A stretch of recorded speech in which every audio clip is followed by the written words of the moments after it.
right. Hello, everybody. My name's Dave, your humble dungeon master. Welcome to the Superior Adventurers Guild. Tonight, we're doing something a little bit different than we've done in the past. I've assembled a team of players, and we are going to play test some interesting new content that has come out from the geniuses over at MCDM Productions. Yes. Yep, MCDM Productions. It is called the Psionics and the Talent. So they've created a new set of rules that essentially create a mind-bending class for your 5th edition Dungeons and Dragons fun. And we're going to take it for a test drive tonight. I am so excited to do this. I'm a little nervous, and we're going to get into it. But before we do, I want to go around the virtual table and have my good friends here introduce themselves to you. And I would love it if Kendra, you would start us off. Tell us a little bit about yourself, if you got something that you're promoting, and then give us a little hint about who you're playing tonight. Yeah, so I'm Kendra. I live in northern Minnesota, and when I'm not doing this, I am a professor at UMD, and I also am part of a live actual play D&D podcast called Twin Portals, which is a play on the Twin Ports up here in northern Minnesota, where we record sometimes live in front of an audience. So you can check that out, Twin Portals. And the character I'm playing tonight is 13-year-old Rue Hunter, a lovely little bookworm that I'm looking forward to getting to know better. That's awesome. Thanks for being here, Kendra. And if you haven't checked out Twin Portals, please do. It's an awesome group of players and a great DM and super fun to watch. So thanks for that inspiration, Kendra. Let's go over to Michael. Oh, shit. Hi, my name's Michael. I was just looking up Twin Portals so I could make sure I listened to it later. Let's see. I'm not that interesting. I'm full of stuff and things, and it's a meat bag powered by brain. You all know how this works, right, fellow humans? I'm playing Will Williams. Someone had a sense of humor. It was me, but I'm blaming it on his father. He is the older brother of the whole group, basically. So he worries a lot. And that appears to potentially be manifesting with the fact that he throws things with his mind. Who saw that coming? Michael, I just have this sense that this rule set was designed for you. So I'm excited to see this happen tonight. I will say, when I did a first pass through this, I recognized almost everything in there. It's like, yep, they just rated the T&D 2nd edition Complete Psionics Handbook and then imported some stuff. And like, okay, yeah, I recognize what this all is. Cool. Because psychic bullshit is my jam. That's what I was getting at, and glad to have you here. Thanks for being here. Let's go over to Christian. Christian, welcome to the guild. Thank you very much. I am much honored and very, very happy to be here. Yeah, so my name is Christian. I'm like the international connection, I guess, as I hailed from Canada, also known as Minnesota North, around some parts. Our man in Montreal. That's right. That's me. What can I say about me? Not too much. I guess I'm not shilling any products tonight. I just have myself to shill. And my spare time. I am a teacher also, so I have that in common with Kendra. So we'll maybe talk about the joys and the lows and the highs of teaching later on. Playing Kevin tonight, a bit of a social outcast, I guess. 13 years old, and a little bit of a chip on his shoulder, and I look forward to doing that with y'all. Glad you're here. Thanks for being here. Thanks. It's great to play with you. Ashley. Hey everybody, I'm Ashley. I am in Minneapolis, Minnesota. You can find me at Minnesota Muse 99 on Twitter. And you can also find me on Wednesday nights for Beyond Saltmarsh on this channel. So come by and check us out on Wednesday. And then you can also find us on Thursday night on Rainbows and Razor Blades channel with our new City of Arches. So that is starting up pretty darn soon. Check that one out too. And tonight I am playing the 14-year-old fearless pack rat, Charlotte Williams. Excited. Thanks for being here. Glad to have you back. Everybody knows me. I'm Dave. I play games and produce games and run games over here on Guild Superior. For those of you that might be new, we've had some new followers in the last day. I don't know why that would happen, but thanks for the retweets and all that stuff, everybody on the Twitterverse. We appreciate you and love you. If you are checking us out tonight and you like what you see and you think it's fun and you want to support us, just follow the channel. We'd love to see you around more often, and we have a good time in our chat. So I hope that you have a good time tonight while we play. And there are a couple of different ways that you can get involved. There's a new mechanic in this game called strain. And when powers are manifested at certain levels, they induce strain to the characters. If you want to help the characters out by helping them reduce their strain, you can cheer 100 bits to reduce strain for the player of your choice. You can also grant advantage. So when they roll for a skill check or a saving throw or an attack roll, if they have an advantage, they can roll 2 dice and take the better of the 2 results. So that is also 100 bits. So feel free to get involved if you want to get involved and influence the game. Other than that, I think, gosh, let's see. Let's play a game. What do you guys say? Let's do this. I'm gonna All say right. yeah.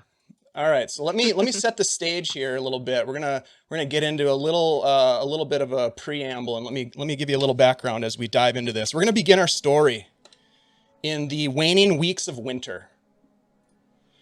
Deep in a forest outside of a small town in the North Woods, under the darkness of night, a group of young friends follows a well-worn path through a thick conifer stand, following a packed foot trail that winds its way to their destination.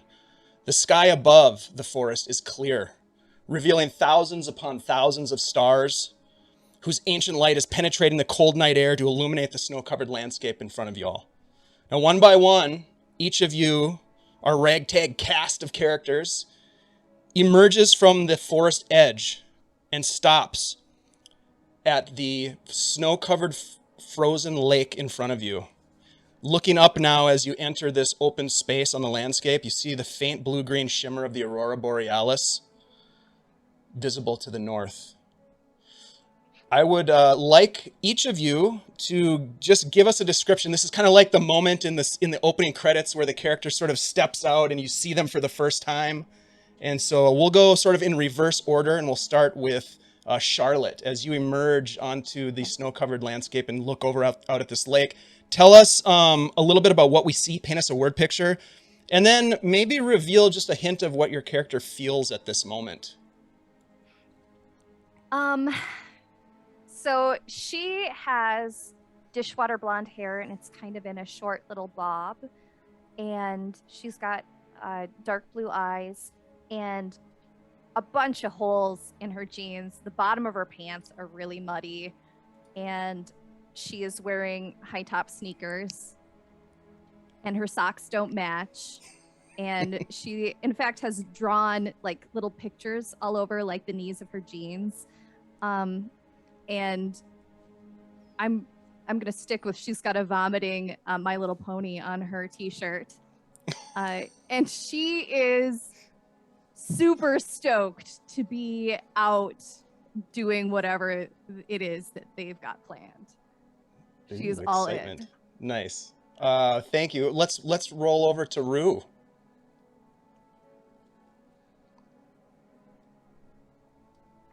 Yeah, so Rue steps out. She is about 5'7", a little tall for her age, and slender.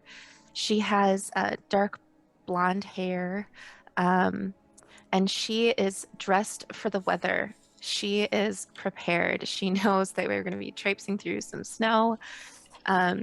She has some kind of light snow pants on. She's wearing her snow boots. She's prepared and both excited and anxious that they are getting closer to completing their mission for the night. She can kind of see the shadow of a car out in the lake, and her heart's beating a little bit faster.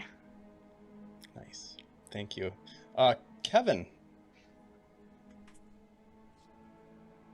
Oh, sorry. Kevin, hello. That's Who right. was that? No, No, well, I'm like, I don't know, in my head, never mind. I'm like, my name's not Kevin, it's Christian. All right, yes. Kevin, 13 years old, scrawny, owing to perhaps a spot of undernourishment and recent illness, wearing an old Carhartt toque with a mess of brown hair, long brown hair sort of sticking out at odd angles from underneath it and kind of in his face a little bit. He's wearing an old sort of bomber jacket over his dirty red tracksuit jacket that he loves so much, and he's got his hands in his pockets, and the thing is that he's he's usually full of bravado, and he probably played a bit of a role in getting the others out here tonight, but now that they're here, he's feeling a little bit kind of unsure. He's starting to lose a little bit of his confidence in his assertions that this was perfectly safe and perfectly all right. But of course, he can't let anybody see that. So being the smallest one, and the scrawniest one always, he's kind of feeling like he's got to, show a little bit more courage and kind of stand up. So he's certainly going on about how they're perfectly safe, everything's all right, nothing wrong, etc., etc. But inside feeling a little bit unsure at this point. All right, and last but not least, Will. Who is last coming up the trail, because that's kind of who he is. His eyes are looking around in the woods. He's got a long, serious face.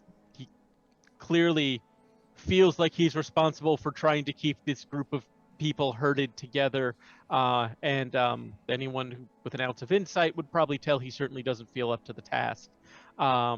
Like Rue, he's dressed for the weather, but whereas her outfit kind of bespeaks professionalism, his speaks practicality. He's wearing jeans, but there's clearly something underneath them. He's wearing hiking boots with thick, wool socks on them. He's wearing 3 different types of coats on that have all been kind of layered over in case you need that. And he, unlike Kevin, is unreserved in going, I still don't think this is a great idea.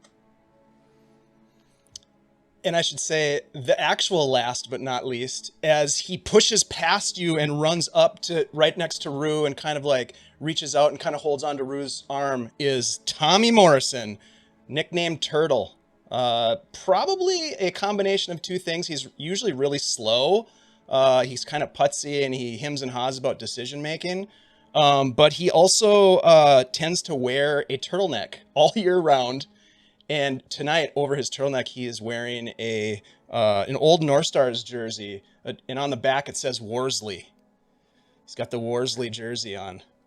And he comes up, he says, "Are we here, Rue?"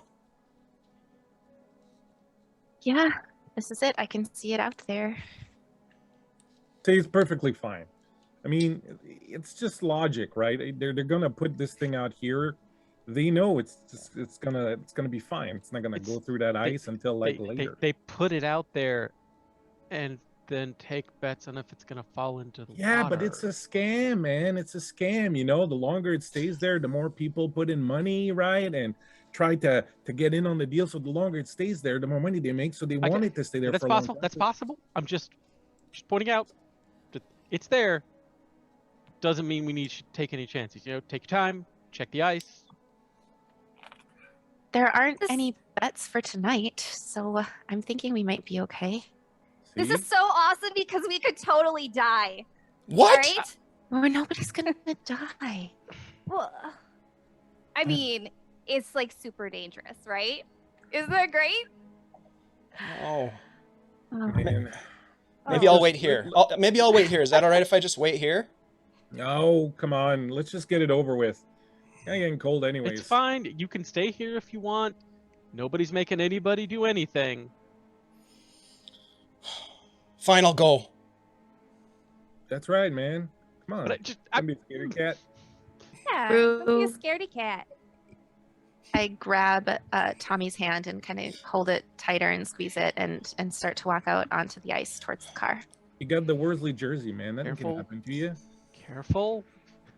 You guys walk out onto the ice, crunching through the snow a little bit. Nothing seems strange other than you're on ice. There is, as you alluded to, a car. Rue, what kind of car are we looking at out on the ice? That is my dad's Chevy Nova. Whoa. It's a little rundown. It hasn't actually run for, well, since I was 8. So it's been a while since they had to like tow it out onto the ice. It's not in the best shape, but I play in it a lot. And I'm just mad that it's out here on the ice. Tommy squeezes your Mom. hand and he says, "Why are we out here again, Rue?"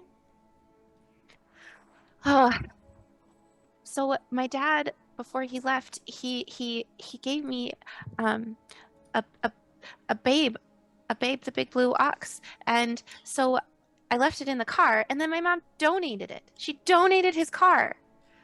So you guys are gonna help me get it, and I'm nervous, but I'm so excited. You know, Ru, maybe you just gotta learn to let go sometime, you know? Like, these things happen, you know? They go away. You gotta just, you know, kind of move on sometimes. You're the one who told me this was a good idea. Will It is is a just good staring idea. at I'm just Kevin. saying that, you know, like, Do you remember where you left it? in the car. Well, yeah, we're in the car. Yeah, well, the easy like there's a hole in the back seat, and I hid it in there, so that my mom wouldn't get rid of it.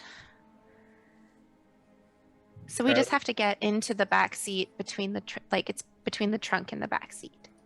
Yeah, it's not a problem. I've done that a few times before. Get you covered. We'll get Should you we your go in through the trunk? your blue Thanks. the bay box. Well, you can try the trunk, see if it's open. Okay, Okay, you make your way across and you get there. You're at the truck now, or the car, excuse me. So do you Bill think is that just gonna these kinda- cars they just leave them at the bottom of the lake when it's done? Like, what's the deal with that? Yeah, they just stay down there, Will says as he's kind of slowly circling around the vehicle, just because it makes him feel better to do like a full perimeter of it. There's got to be like a fortune down there, man.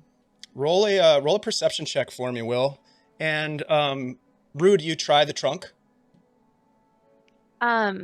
So I play in this a lot. So the first thing I would do is just run up and try to get in the back seat of on the passengers or on the driver's side. My perception was a 6. Okay, so you don't see much as you do a perimeter. It's dark, but actually the sky is alight with stars and the moon. You see some deer tracks. It appears as though a pair of deer may have visited this site not long before you were there. And so Rue, you go over to the door and you open the door to get in. It opens. It opens. Okay. Yeah, it opens, but it opens kind of like it's a little hard to pull open, as if it's frozen almost. And I don't know if you have gloves on, but the door itself is really cold. I do. You can even feel it through your Yeah. gloves. Hey, can you guys help me get this door open? Yeah, Yeah. okay. I'll go I'm not over very and strong. like help her wedge it open. Yeah, Rue, roll a strength check with advantage because you're being helped. That's All good. right. 'Cause I'm Oh. real bad at this. Oh, well. So with a -1, I'm at 18. Ooh. Damn. Yeah. Nice. Yeah, so with the help of Charlotte, you're able to pull the door open and the hinges creak. And you pull it open. I'm gonna circle around the back to go to the trunk. I'll bring Tommy with me. I'm like, let's go see if we can find some in the trunk, Tommy. Okay. He follows you over. Rue clambers inside, starts looking for the open patch that I can peel back the car upholstery and look for where I keep my stuff I'm trying to hide from my mom. With your secret stuff. Okay. That's such a good idea. Kevin, you get to the trunk. What do you do at the trunk? Well, you know, not being super wise in how these things work, I'm going to try to just open it at first. And You pull up on it, and it seems to be locked. you want to see a trick, Tommy? Yeah. Check this out. I'm going to rummage through my pockets and pull out a little kerchief, and I'm going to roll it. And there's like a couple little metal pins in there. What's Check that? this out. I'm going to try to pick the lock. All right. Give me a thieves' tools check, please. I shall endeavor to do so. I'm at.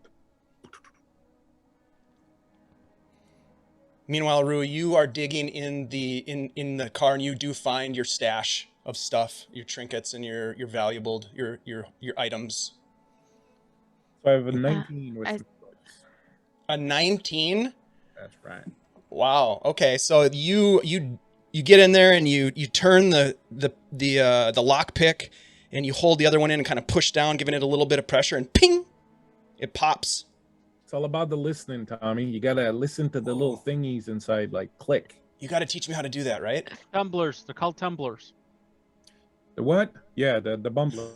You gotta make sure the bumblers are kicking.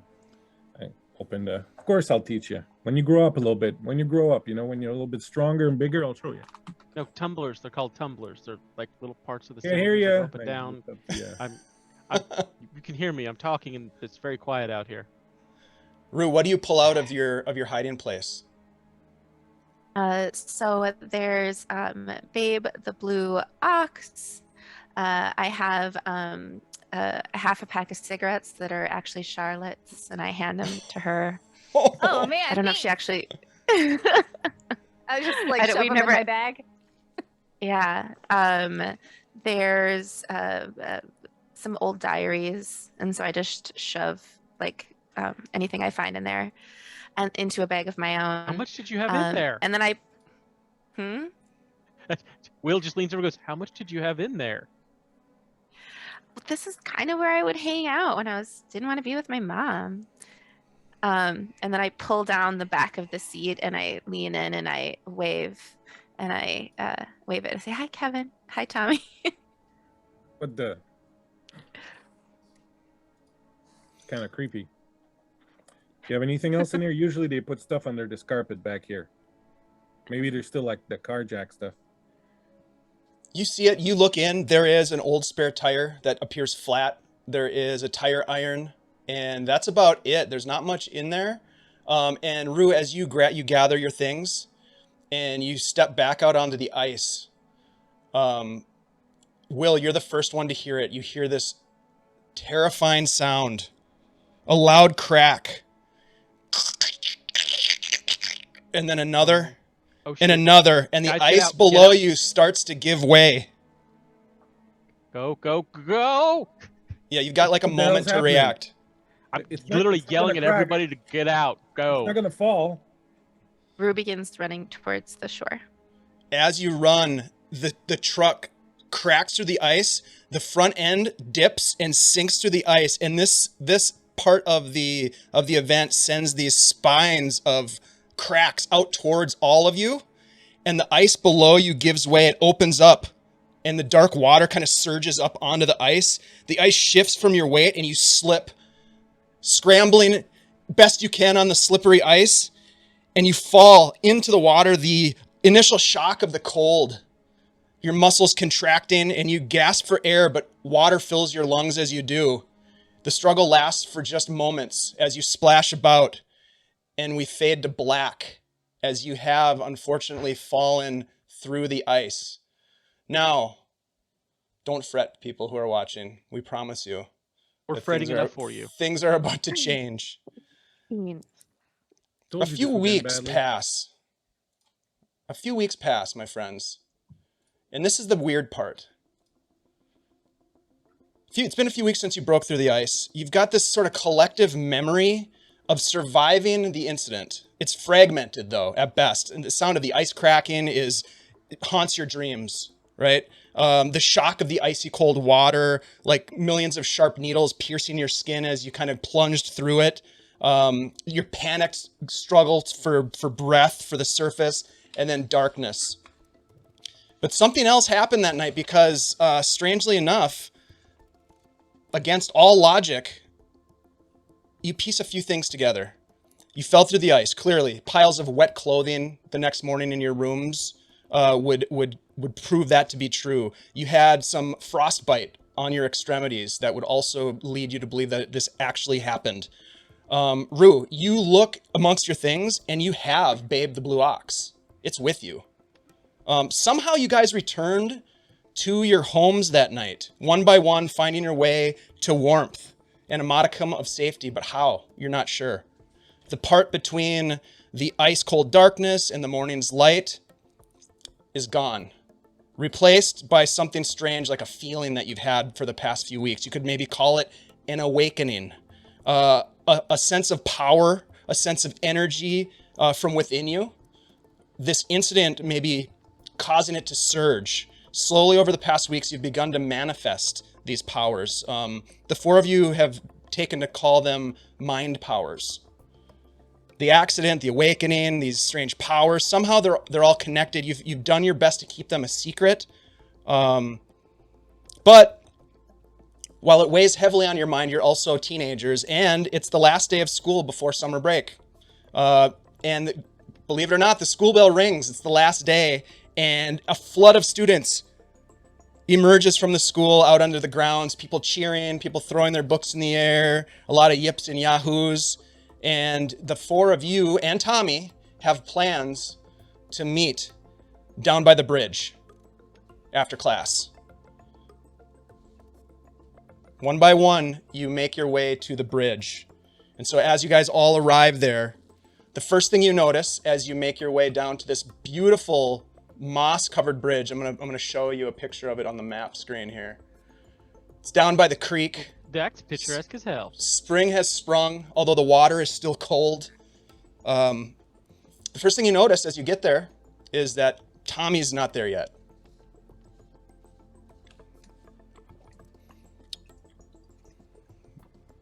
Hey, have you guys heard from Tommy?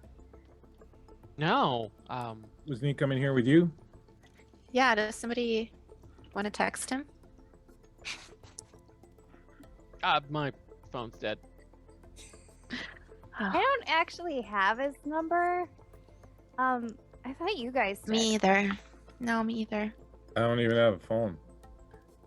Oh, sorry, Kevin. Why are you sorry? I always forget. He's probably just lollygagging around, you know. Don't call him Turtle for nothing. Kick a stone. He is off the bridge. slow. Well, how long are we gonna wait? I mean, what else are we gonna do? I'm gonna skip rocks. You can start skipping rocks now, right? Yeah. I'm gonna go over and start like finding So- some good skipping stones. Charlotte's gonna skip some rocks. What are the rest of you doing while you wait for Tommy to arrive? Will is going to skip rocks as well, but he's not throwing them with his hand. He's just kind of staring at one and kind of making grabby gestures with his hand, and like one of the rocks just kind of wobbly starts floating up a little bit. And then he kind of just bites his lip and makes like a skipping gesture. And it goes flying, but it doesn't go flying like a skipped stone. It just shoots off like a rocket. He's like, ah.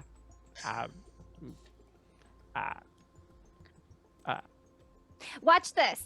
And she looks at her brother Will, and she gives him the image of her skipping a rock over and over and over again. So it skips like 20 times across the creek. That's weird. And to everyone else, like the two of us are just looking at each other. That's can you actually do that? Yeah. Do it. And No, like- I do it again. I give No, him I the- meant skip the rock. I Oh. know that you can see skip in the rock and that you made it me think, oh, this hurts my head. Almost as much as the rest of this actually hurts my head. Rue's been noticing that her senses seem sharpened. She's been finding things on her walks to school and things that she thought were lost or that her mom was trying to hide from her. So she just kind of starts looking around to see if there's anything hidden around the bridge for her to discover. Mm. So Go ahead watching and the roll two a siblings and, perception check for me. Go ahead, Christian. I was just saying, Kevin? I'm watching the two brother and sister, and I think they were, you know, pretty weird before, but now it's gone really out the window. Kevin has been feeling a little. He's had a bit of a hard time after the dunk in the ice, being kind of frail and health. He had probably a bit of a cough that lingered for a while, and is only now starting to feel himself again a little bit. He's gonna take a hit on his little pump, and then just kind of shake his head at these three and go off to look for a nice big stick, and kind of just wish that Tommy would get here already. But I'm just gonna go and try and find a stick and just start hitting things with it for fun, because Okay. you know, gotta. Sometimes things need hitting with sticks. Yeah. Yeah, That is it's real. there's just a little, you know, he's feeling a little kind of caught up, so he's just gonna aimlessly hit the bridge and other trees. Maybe He's try he's working some things out. That's right. Rue, That what did you feels roll so for like a your preteen. perception? Yeah, exactly. 17. Wow. Okay. Yeah, I know, right? That's pretty awesome. You find a couple of things with that roll. You find an old Schlitz can, the kind with the pull tops, right? And it Truly is an ancient rusty. Yeah, Mhm. exactly. It's rusted, Oh, and there's smell. water inside of it. And you kind of pour the water down. It's like all rusted and brown water. You do find a piece of rope as well, and it is it's more of a string than a rope, and it's attached to an old mylar balloon that's kind of wrapped up in along the edge of the water, and it has you can't quite tell what's on it, but it looks like it's some sort of a bear, maybe like a cartoonish bear on the balloon of some kind. A couple of cigarette spring butts in too. northern Minnesota. Yeah, you find a couple of cigarette butts under the bridge, because this is a pretty popular place to go have a cigarette when you're trying to hide it from people.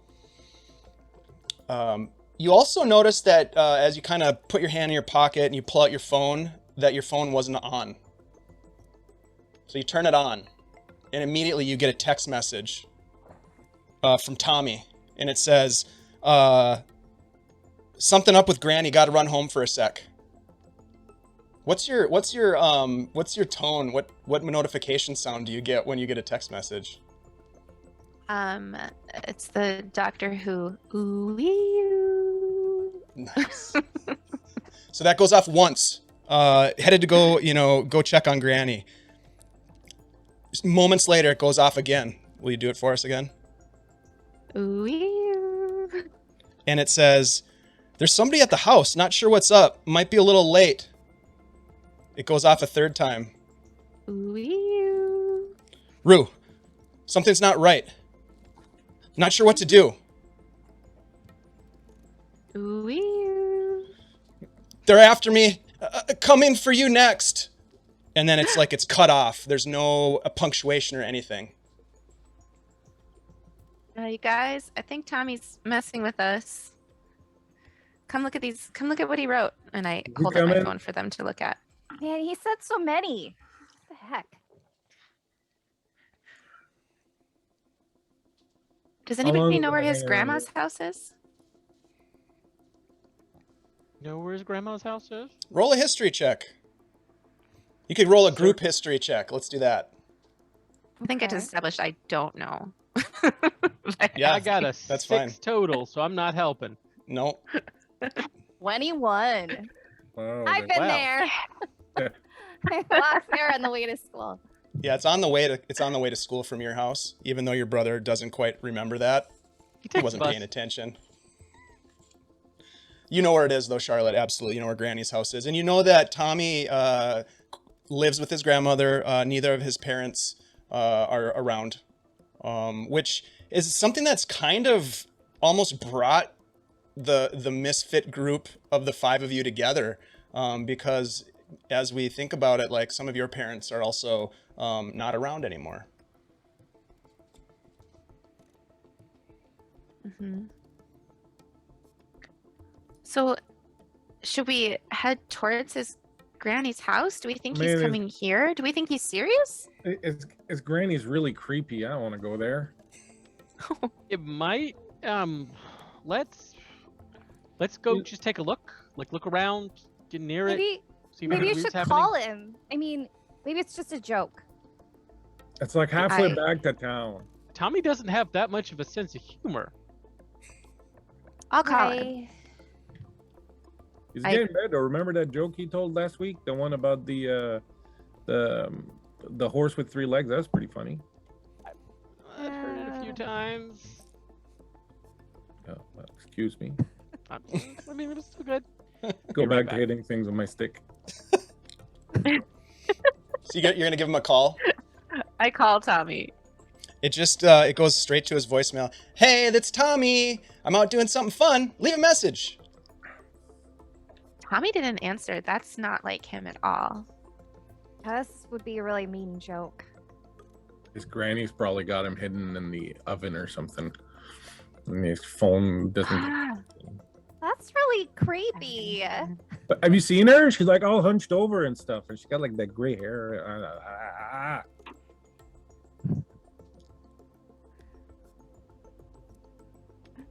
All right. Well, let's we should totally sneak up and see what's going on.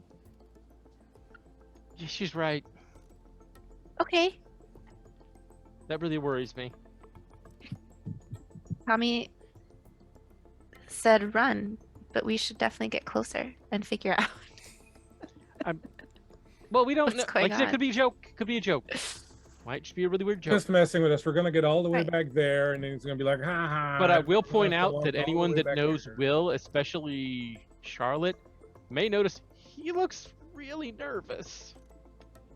He always looks really nervous. Uh-huh. More than normal. You know, he might need help. So, you know, we should check it out. Yeah, Can yeah. you Fine, let's go. lead So- us there since you've been there before? Yeah, I know the way. She knows the Like, way and march leads forward. you out of the forest into the neighborhoods of your small town, guiding you towards Tommy's grandmother's house. And as you arrive, are you guys just walking right up to the house, or how are you gonna do this? Give me a strategy of what your plan is here. I'm gonna lead them through the backyard neighborhoods, and so that we can like sneak up on the back of their house just to like see what's going on.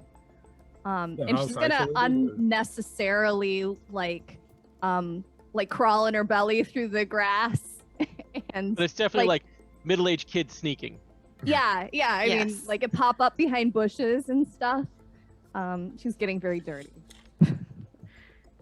Definitely think we're more hidden than we probably actually are. Maybe like a somersault roll, like to another bush kind of thing. Rue's trying to be stealthy. Yeah, roll some stealth checks.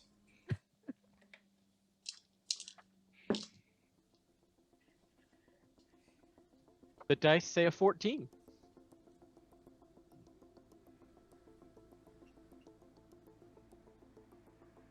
What else do we have? 14, 15. 8, 15, and Kevin? Not even trying to be stealthy. He's just walking around tapping his stick, walking up behind them. All right. And Like as you do Charlotte's this, more stealthy than Rue, and she's doing like somersaults. very acrobatic. And you're probably in front, so you're able to sort of get out of the way. But as you climb over one of the fences and drop down, you hear a dog. And you look over as Kevin comes down. You're all standing there, and there's a dog on a leash, but it is running towards you as you're in the backyard. Incoming! Run the other way. When gonna did try to Kevin outrun get a it? dog? you're not at Tommy's place yet. You're in one of the other backyards as you're making your way. Serpentine, guys, serpentine. You're gonna try to outrun it. Will is Oh, definitely yeah. running. Who's last? I was Let's probably- roll initiative and find out. Oh, Okay. no. Oh no. Our first initiative. As that's happening, Rue grabs Kevin's hand and they mysteriously find themselves running just a little faster.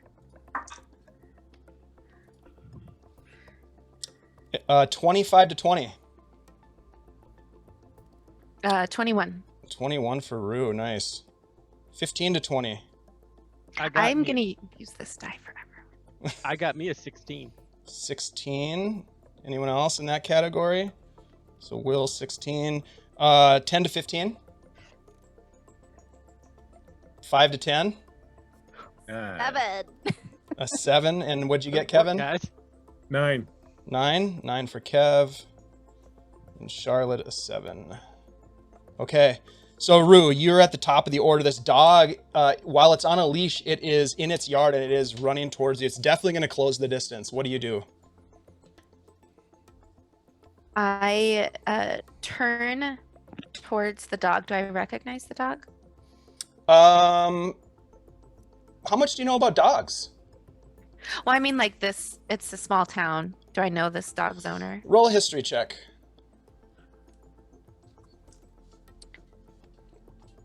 13. Let's see. You don't know whose dog this is, but it looks really, really mean, and it's growling and barking as it runs towards you. Instinctually, Rue, as she turns and sees how close it's getting, looks at the dog and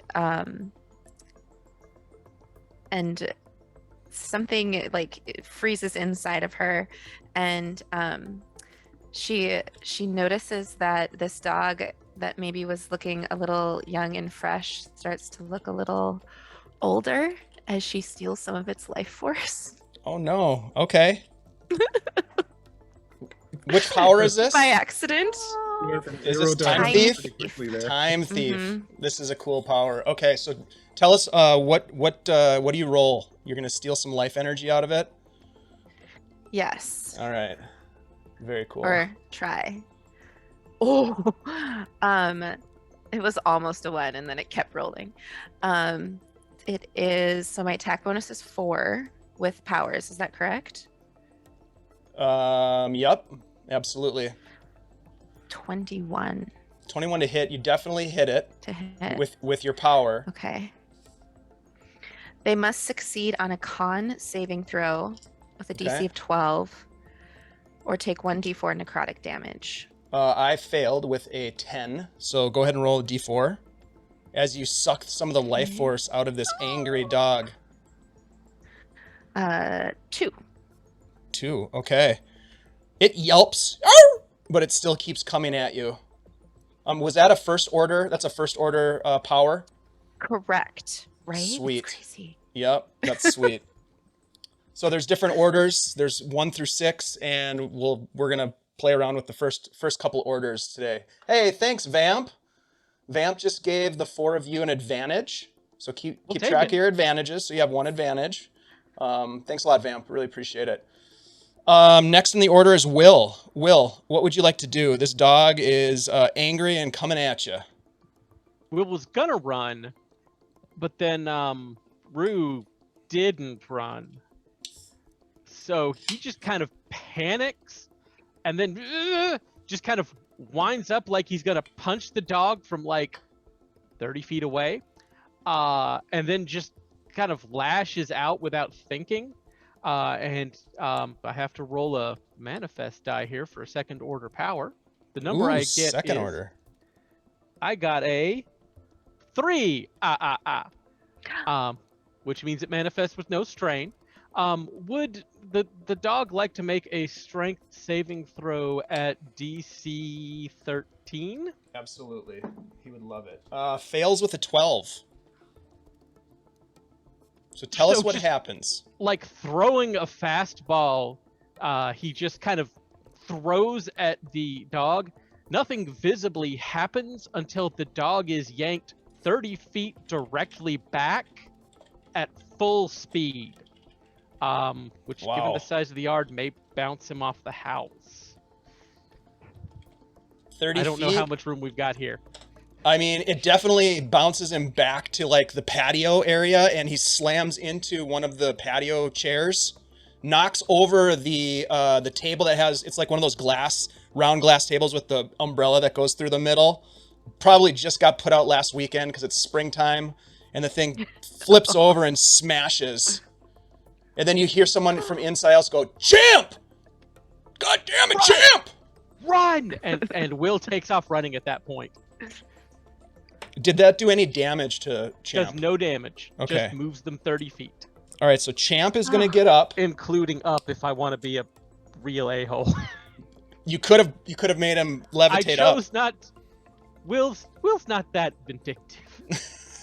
So Champ is going to use half of Champ's movement to get up, and is going to kind of shake off a little bit and just slink over to the door and sit down and just kind of get down like this on his front paws and just look at the sliding glass door because he heard his master shout. And you guys run. Yeah, and Rue's a little mortified that she just hurt a puppy. Kev and Shar, you guys have an opportunity before the end of this round. We'll if there's something you would like to do other than keep moving.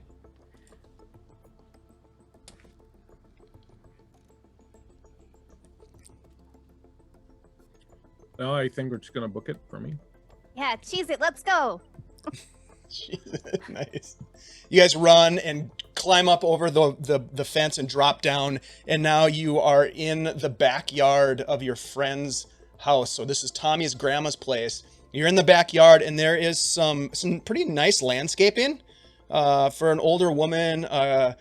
Granny Morrison does a really nice job. She spends a lot of time on her yard, and so you're back behind some small arborvitae shrubs in the back. And you can see the back of the house. There's a sliding glass door. All these homes are very similar to each other in this neighborhood. Ah, crap. I dropped my stick. I gotta go back. Start climbing back over the fence. You're not going back for the stick. Don't go back for the stick. It was a great stick, man. I'll find you another stick. There's a stick. Tommy's in trouble. If Come he's in on, trouble, focus. come down.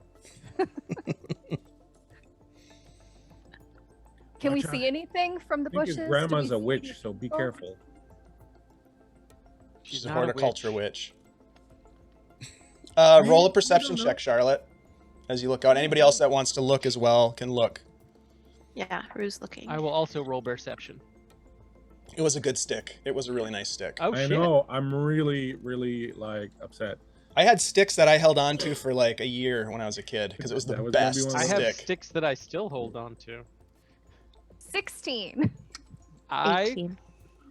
rolled a Jeez. 19, which gives Wow. me an 18. Wow. Wow. Oh. -1. And while they're watching, I'm going on like, and then Jimmy said that she gave him these gingerbread cookies, and then they made his stomach hurt. I'm telling you, man, she's a witch. You see two things. You see movement behind the sliding glass door. You can't really tell what it is because the way the light refracts through the glass of the door, but you can see that someone moves by.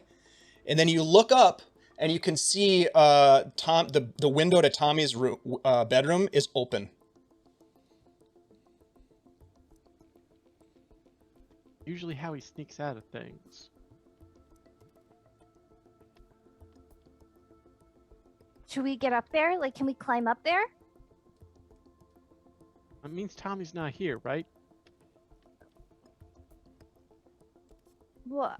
Maybe it's time to give Tommy a call. Yeah, we'll see if his phone rings inside the house or something. It went right to voicemail when I called before, but I'll try again. I call Tommy. It goes straight to voicemail and it says, "Hey, it's Tommy. Probably out doing something fun. Leave a message." He's out doing something fun, guys. Oh, isn't he lucky?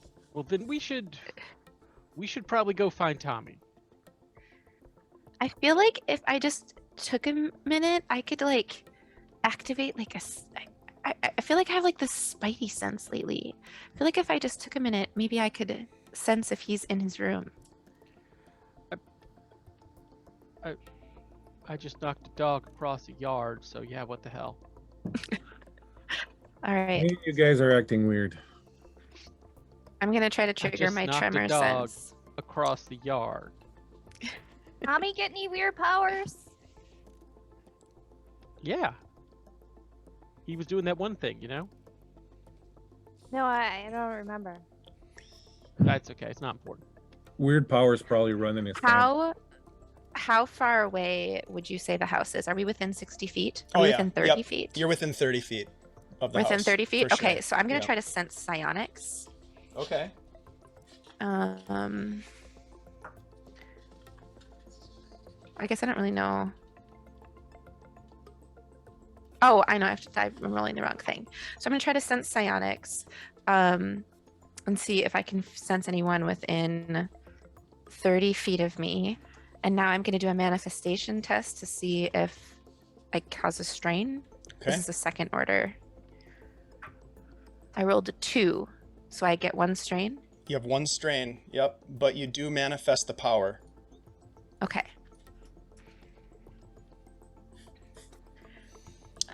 So you activate the power to sense psionics Mhm. within a certain Yes. distance, and you obviously Yes. sense your friends. Like you and your friends are giving off a lot of energy, a lot of psionic energy, but you don't sense any in the house. Guys, I don't think Tommy's here. Okay. So I don't know who's behind that door. We should go. We should go. Grandmother? We should go. We should go. As you Why say don't we that, the sliding glass door opens, and Tommy's grandmother comes out and sits down at one of the tables, and she's crying. Oh my God, I told you, look at her. She looks really sad. I'd be sad too if I looked like that. Will is gonna kind of like nervously crane his neck a little bit to try and look in the house to see if he sees anyone else. Roll a perception check. Kevin, you do notice that there is a broom propped up against the wall of the outside wall of the house. I'm at a 4 total. I don't see a lot. No, you don't. You can see into like a kitchen area that's right by the sliding glass door, but you can't really see beyond that. Guys, I have a plan. It's pretty complex though. You with What me? is Probably not it? good. What is it? You with me? Not a good idea. You gotta trust I me. mean, It's gonna probably. work out. It's gonna be great. Okay, All right? what are we doing? All right. I walk out of the bushes. Hey, Grandma, where's Tommy? Oh. She pulls a handkerchief out of her, sleeve. You know how they do.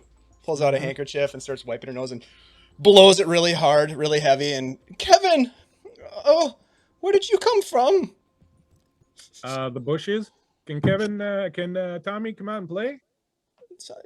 Tommy's not here. He just phoned us. He told us that he was gonna be here. There's Did he leave to go meet us? these men came. I think they were police, and they said he was in trouble. I didn't know what to do. They took Guys, him. the fuzz got him. Oh man, did he do that thing where he lit stuff on fire? Will literally goes pale. Just. We need to go. We need to go. We need to go. We need to go. We need to go. Did Years they say ago. where they were taking him? Did they take him downtown? Are they gonna work him over? I don't. They didn't tell me anything.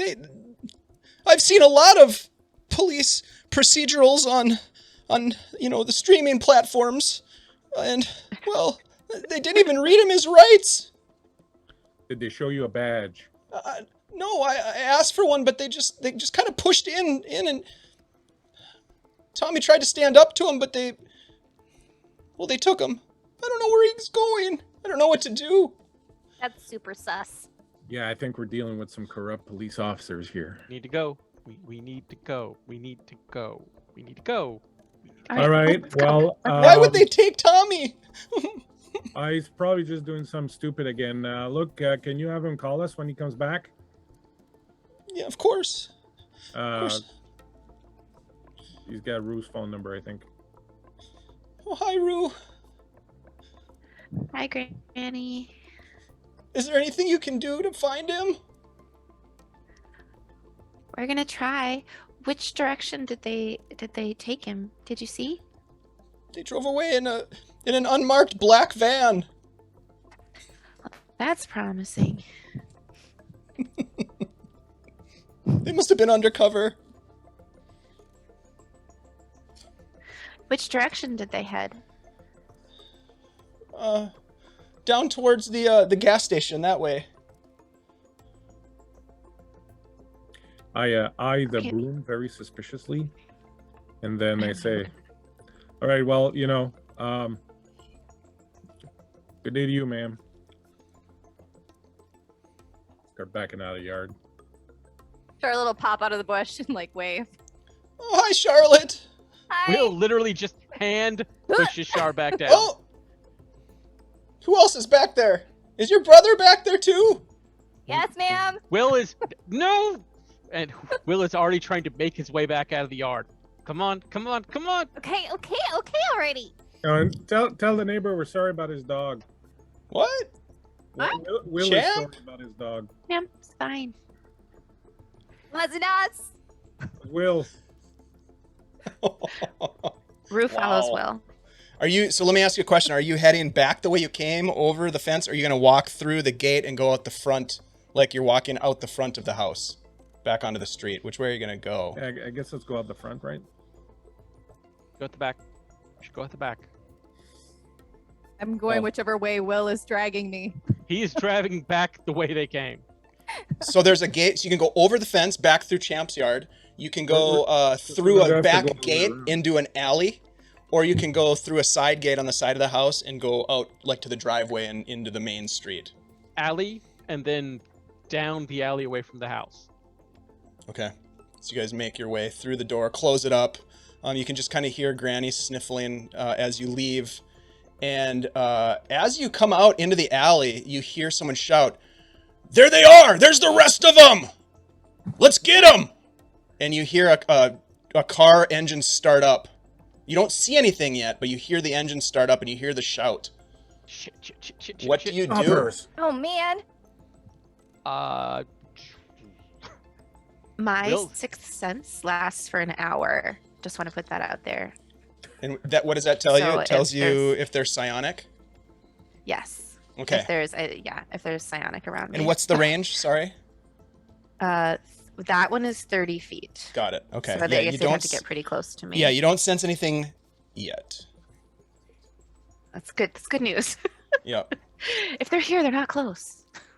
Will is all about the run in this case. So his initial response is to again just jump into the next yard and the hell out of sight.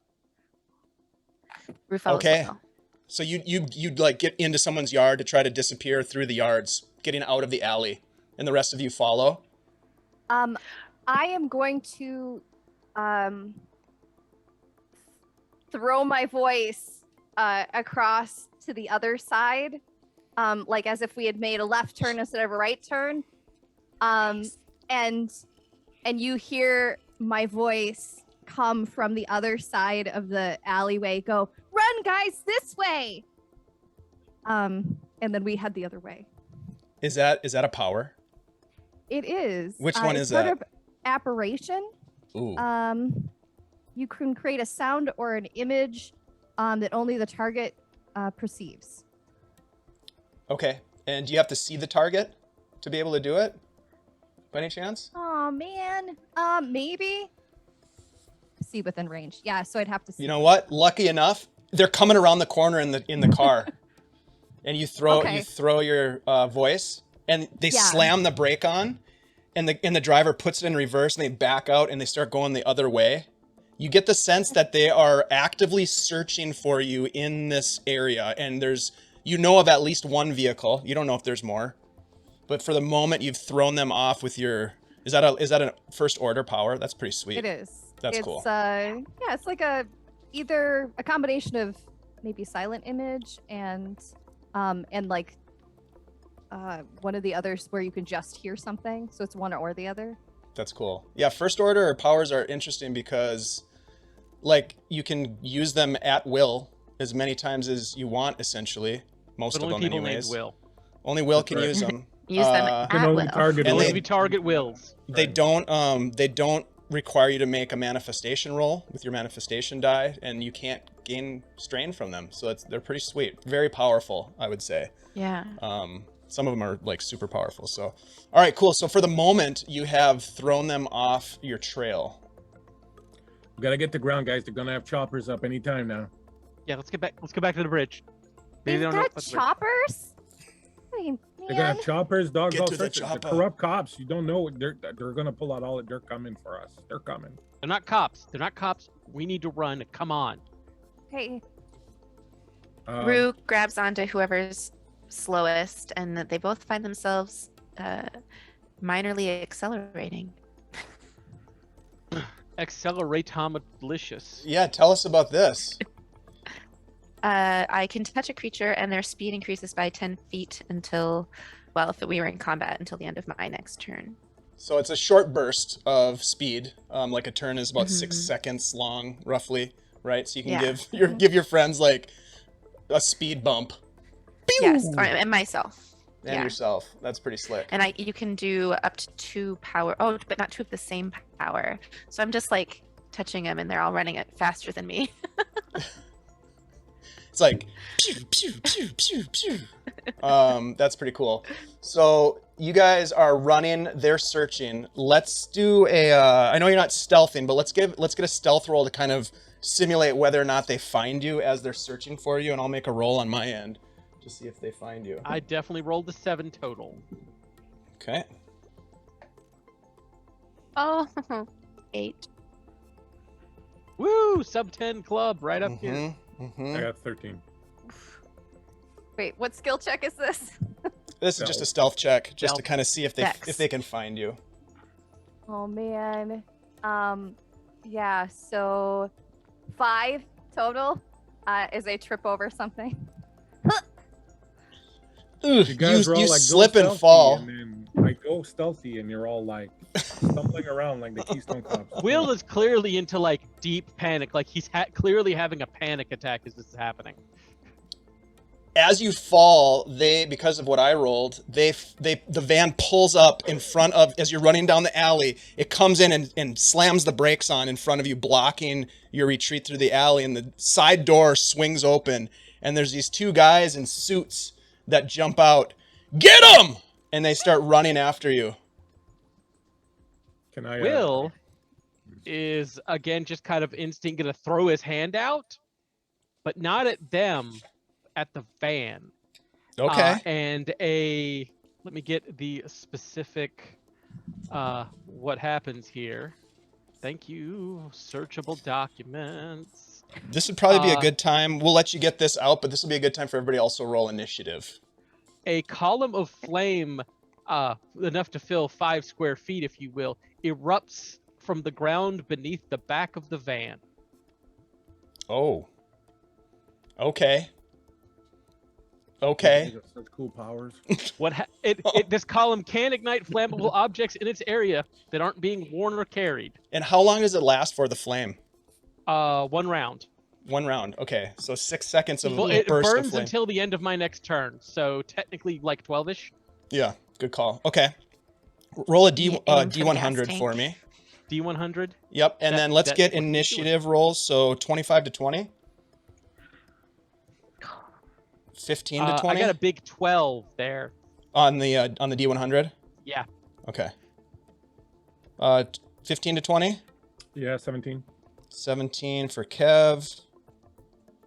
10 to 15. Wow, guys. 5 to 10. 9. 9. Who's got the higher dex? I've got a 16. No, I have a 13. Yeah. Okay, so Will and then Charlotte. And what did you get, Rue? Rue's got a big bad 3. A 3. Okay. All right, so Kevin, you are at the top of the order. As you watch as your friend Will ignites the back of the van with a 5-foot cubic area of flame as these two men jump out of the van, the sliding door of the side of the van, and start running. They put their boots on the ground and coming at you. There's a driver that looks in the rearview mirror and just screams, "Ah! Fire!" And he jumps out. What would you like to do, Kevin? I would like to step up and I will target one of the guys that's running at us. Okay. And I will just stand there and look as imposing and as terrifying as I can and put on my war fist and just scream at him. I'll, think of that lost stick that I just, this whole lost stick thing that's really got me kind of rattled. And I'm just going like, "Ah!" like this in front of him. And I'm going to try to terrify him by using awe. Okay. Second order power. Ooh, nice. Target sees me in a nightmarish form, so he has to make a wisdom saving throw or be frightened. All right, wisdom saves. And this is for both of them or just one of them? No, target one creature. Okay.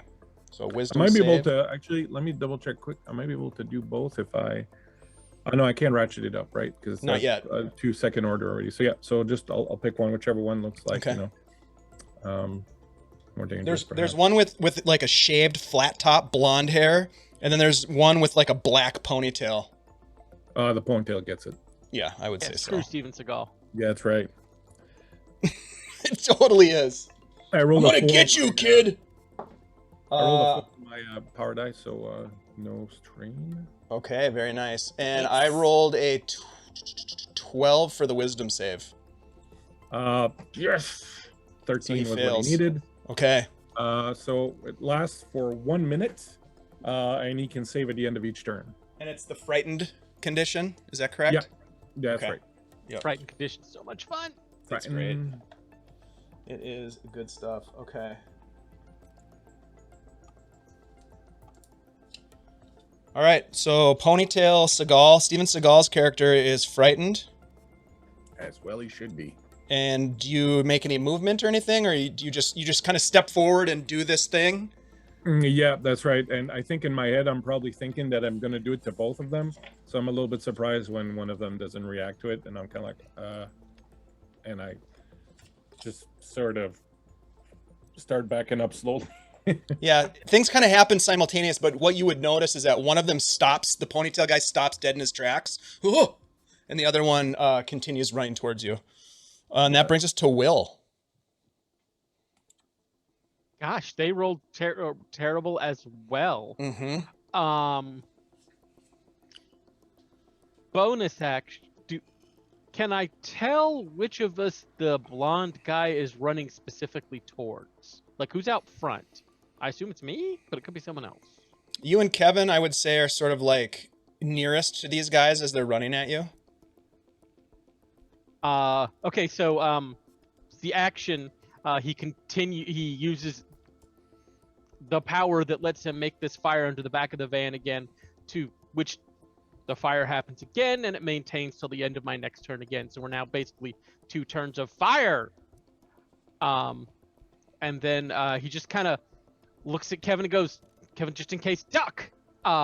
Which is, he has seen a potential future, and the first attack against Kevin would have until the end of my next turn, has a disadvantage as a bonus action. And what power is that? That is Glimpse. Glimpse. Now the cool thing is that some of the you can use multiple concurrent powers, and I think it's up to your intelligence modifier. Proficiency bonus. Proficiency bonus. Okay. So since we're all first level characters, you can have 2 different powers going at the same time. That's pretty sweet. All right, so you've prolonged the fire. Give me another D100 roll for the fire, please. Fire. 92. Okay. Charlotte, it is your turn, and you watch as the fire expands beneath the van, and the van actually starts to catch on fire. It's not just a fire under the van anymore. The actual material of the van is starting to smolder and smoke. Black plume of smoke is now starting to come up into the sky. Guys, is Tommy in the van? I was just wondering that. Oh shit! No, because I would see him. I would know he was in there. Do I feel him? Do I feel Tommy? I would not do that to you guys. No, you don't. You do not sense your burning friend. Phew. Oh man. Ah, We talked about this in our session 0. No unnecessary harm to children. That's right. He's a teenager, doesn't count. That's true. They're monsters. Monsters. They are.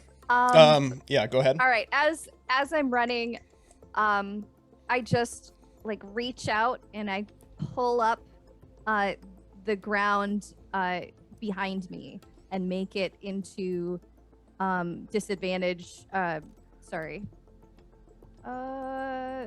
reshape the terrain to make it disadvantageous for my enemies. And you can kind of see like vines and stuff just kind of like raise out of the ground and make it really bumpy. And it should be 15-foot square centered on a point you can see within 60 feet. Okay. And what so you manifest this basically to, you could encompass both of these guys, although one is sort of a little bit farther along running, the other one is kind of behind him. So it would encompass both of them. Okay. Cool. And I will keep running. So what does that do exactly? It's difficult it just terrain? makes it difficult terrain. Got it. So that will slow them down a little bit. Okay. Very cool. So you take off running, you manifest this power. It's their turn. Ponytail man, who's frightened, gets to make a wisdom save. Is that at the end of his turn? At the end of yep. He let's see. He's just gonna kind of stand there in shock at the horrifying visage of this young boy that just scared him. He's not used to that, and so I'm gonna scary, bro. I'm gonna make him roll for his wisdom save. Ooh, that's gonna be a save. 18 plus. Oh, plus 0. 18. So he's no longer frightened, but that's his turn. The other one is going to close the distance to you, Kevin, and is going to attempt to grapple you. Heed the words of my friend Will, and I duck. Please roll either a athletics or acrobatics, your choice, against my roll. It'll be contested to see if they grapple you. Oh shit! Isn't he rolling at disadvantage because of Will's thing? He is, thankfully. That's still okay. I rolled a 16. I rolled a 12 and a 19. Hot damn, Haas. I am going to spend my womp advantage. Nice. Womp womp. Womp, womp, womp. Nope, 15. It's the best I can manage. So he grapples you and kind of tackles you to the ground. He's like, I got him! And that brings us to Rue. Dirty cop. Flat top guy, we'll call him. So at this point, can I just get a sit rep? Yeah. Charlotte's running. Yep, Charlotte's running. Michael is blowing up a van. It's not Michael, sorry, Will. Kevin has just been tackled. I'm definitely blowing up that van. Don't tell me short here. I'm definitely about that. Will he? Okay. I run toward Kevin, and touch him with my bonus action to give him extra movement on his next turn if he's able to, or will he just release from the grapple check on the next one? If he does, he'll have that benefit of your extra. He will. Okay. Yep. If he gets out of it. Yep. And then I look at the guy who just tried to grapple him, and remember back to poor Champ, and try to picture what this guy would look like with a little bit of life taken off of him, a few more wrinkles around his eyes. Oh boy. Savages. 23. Yeah. 23 will hit. That will absolutely hit. I have never rolled so well in my entire life. I'm using these dice forever. Yeah, you should. That was the time. Of course, I only hit for 1d4, so let's see. 2. 2, okay. And this is flat top guy, the guy that's grappling Kevin. Correct. Okay, so he takes 2 damage. What kind of damage is it? I'm guessing Necrotic. it's okay, wow. You can just kind of And if see, he's- what does it look like? What does it look like when you manifest this and it affects him? Do you have an idea of how it manifests? It kind of just says that they age faster than normal. So I kind of just picture that depending on the age that they are. So if they're in their 40s, maybe some like additional age spots appear. Sure, some brown spots on his cheeks and little crow's feet around his eyes. Yeah. I like it. Anything else from Rue? So you run up, we'll say, using about half your movement to get to Kevin, and then you turn around and what do? You've got about half your movement if you want to continue to run, or... Yeah, I'll try to I'll kind of just like play a little bit of tag there and then try to run away again. All right, that brings us to the top of the order. Kevin, you are grappled currently. What would you like to do? Flat top is Yep. grappling me? Yep. Say, get the fuck off me, Guile. And I will concentrate on my will and just in my mind, like kind of see him kind of getting pushed back, kind of reeling off of me. I will use kinetic crush, which is a second order power. He has to make a strength check.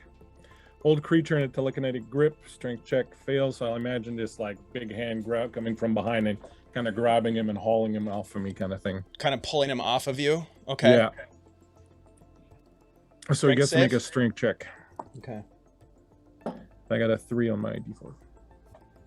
I rolled a 12. So tell us what happens. Well, first his speed drops to 0 until the start of my next turn. And then he takes 2d8. And I will use my... I'm pretty angry at him. So I use my Maverick feature of raw power to add my int modifier to the damage roll. Wow. Which is +3. So he takes 2d8 plus 3 force damage. So it's sweet. So 7, 12, 15 points of force damage. 15? 15. Wow. So he gets on that pulled guy. off of you and essentially like thrown backwards, slamming up against one of the fences and sort of like hitting his head on the fence, and you can see like it's sort of disorienting him a little bit. Wow. I'll be like, your hair looks stupid, and I'm gonna get up and I'm gonna use half my movement, and I think Rui gave me some extra move or something. So I'm gonna bolt. I'm gonna bolt and follow the guys. Okay, you start running as well. Will, roll me another D100, and then what would you like to do?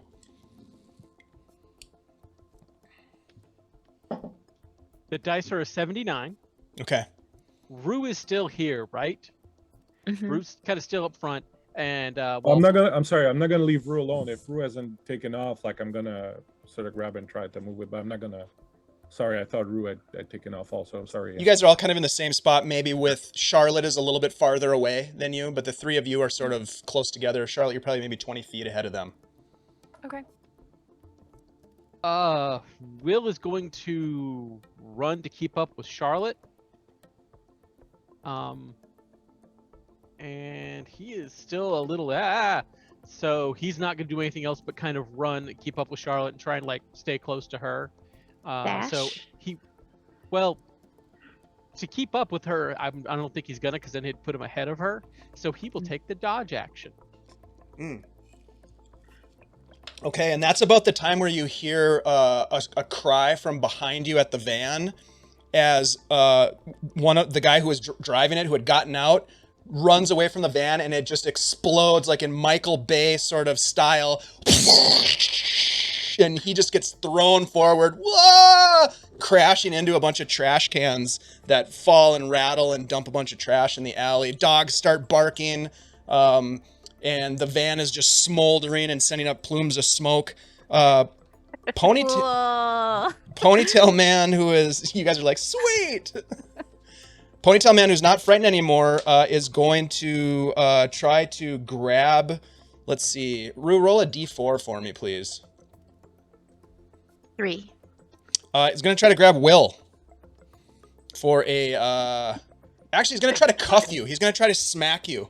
And with maybe the hope that he's knocking you down, even though that's not mechanically possible with an unarmed strike, he's going to try to strike you. I don't think that's going to work because I rolled a 7 total on the die in my bonus, so he misses you, I'm sure. What's your AC? I guess I don't know what your AC is. I'm guessing it's higher than that. Will. Michael. Oh, he catches up with me? Yeah.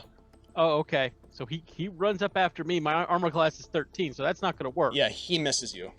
Flat top guy gets up and starts to sort of stagger away from the fence that he hit, but doesn't really make a whole lot of progress towards you. And that brings us to Rue. There's still one guy kind of keeping pace with you who just took a swing at your friend Will but missed. I'm gonna give him the evil eye again. So I pause and focus my energy on absorbing some of his life force before I then try to run on. All right. All right, so 12 plus 16. 16 will hit, and then do I make a wisdom save? Con Save. DC of 12. Ooh, yep. That's 17 plus 2. 19. Okay. So does he take Alright. any damage? Does he take half damage Nope. or just nothing? Okay. Yeah. Okay. And Rue continues to run. Okay. Top of the order, Kevin, you see this guy who's kind of keeping pace right behind you and has swung at your friend Will, missing as Will kind of ducked out of the way. Is there, as I take a quick look, is there any sort of debris on the ground within the, say, within about less than 5 pounds? Like, I don't know, like a piece of block of cement or anything like that?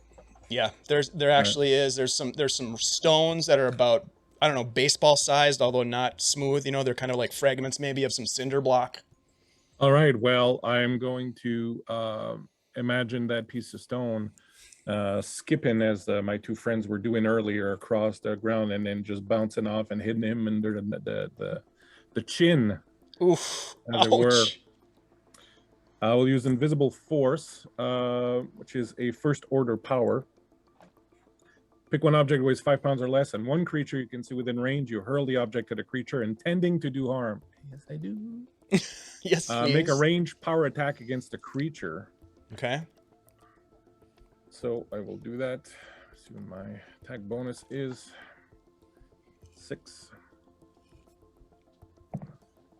That's 17 plus 6, 23. Holy moly. That will Right. definitely hit.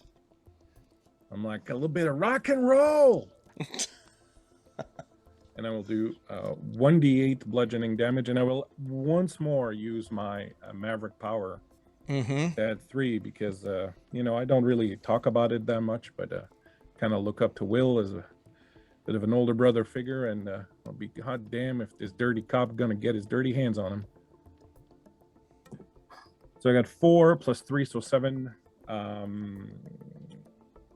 Force damage? Bludgeoning damage. Bludgeoning. Okay, so 7 total. Yeah, you hurl this chunk of cinder block across. It skips on the ground, ping, ping, and then hits him right under the chin, setting him off his feet, and he lands on his back hard. Hoof it, Will! Yeah. Hoof it. Yeah. And Now, I I keep will- moving, but again, I'm keeping pace with these guys. I'll keep running, but keeping pace with them. I will say that with that hit on this guy, you would be able to outrun them if you wanted to just run and escape this scenario. I'll allow that. Okay. However, as you're running, you see your friend Tommy. He's like, "Charlotte, over here, over here." Oh my gosh, Tommy! You see him for a moment, and then you hear a van stops, a second van. The doors swing open, and there is another man in a suit who reaches out and grabs Tommy. What? Pulls him into the van and closes the door and speeds away. How many vans have these guys got?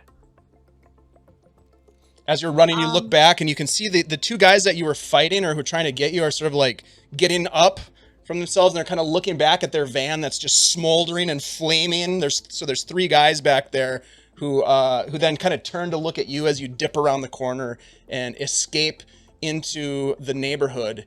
And with that, my friends, we're going to take a quick break. We're going to take a quick bio break, get some refills on drinks, and we will be back in just a little bit. Hey, everybody who's hanging out and watching with us, there's a bunch of our friends are in the chat, so thank you so much for hanging out. We appreciate it. Great to see you all. We are playtesting MCDM's new Psionics rules that they just released not too long ago, and have been looking for some feedback on. So we're playtesting it and having some fun. And we're giving it a little bit of a different spin because we're playing in a modern setting today. So we'll be running this game this Monday and the next 2 Mondays for a 3-session arc. And we hope you'll come back and see what happens. For the meantime, we're going to take a quick break. We'll be back in 5 minutes. So hang tight. We'll see you in just a little bit.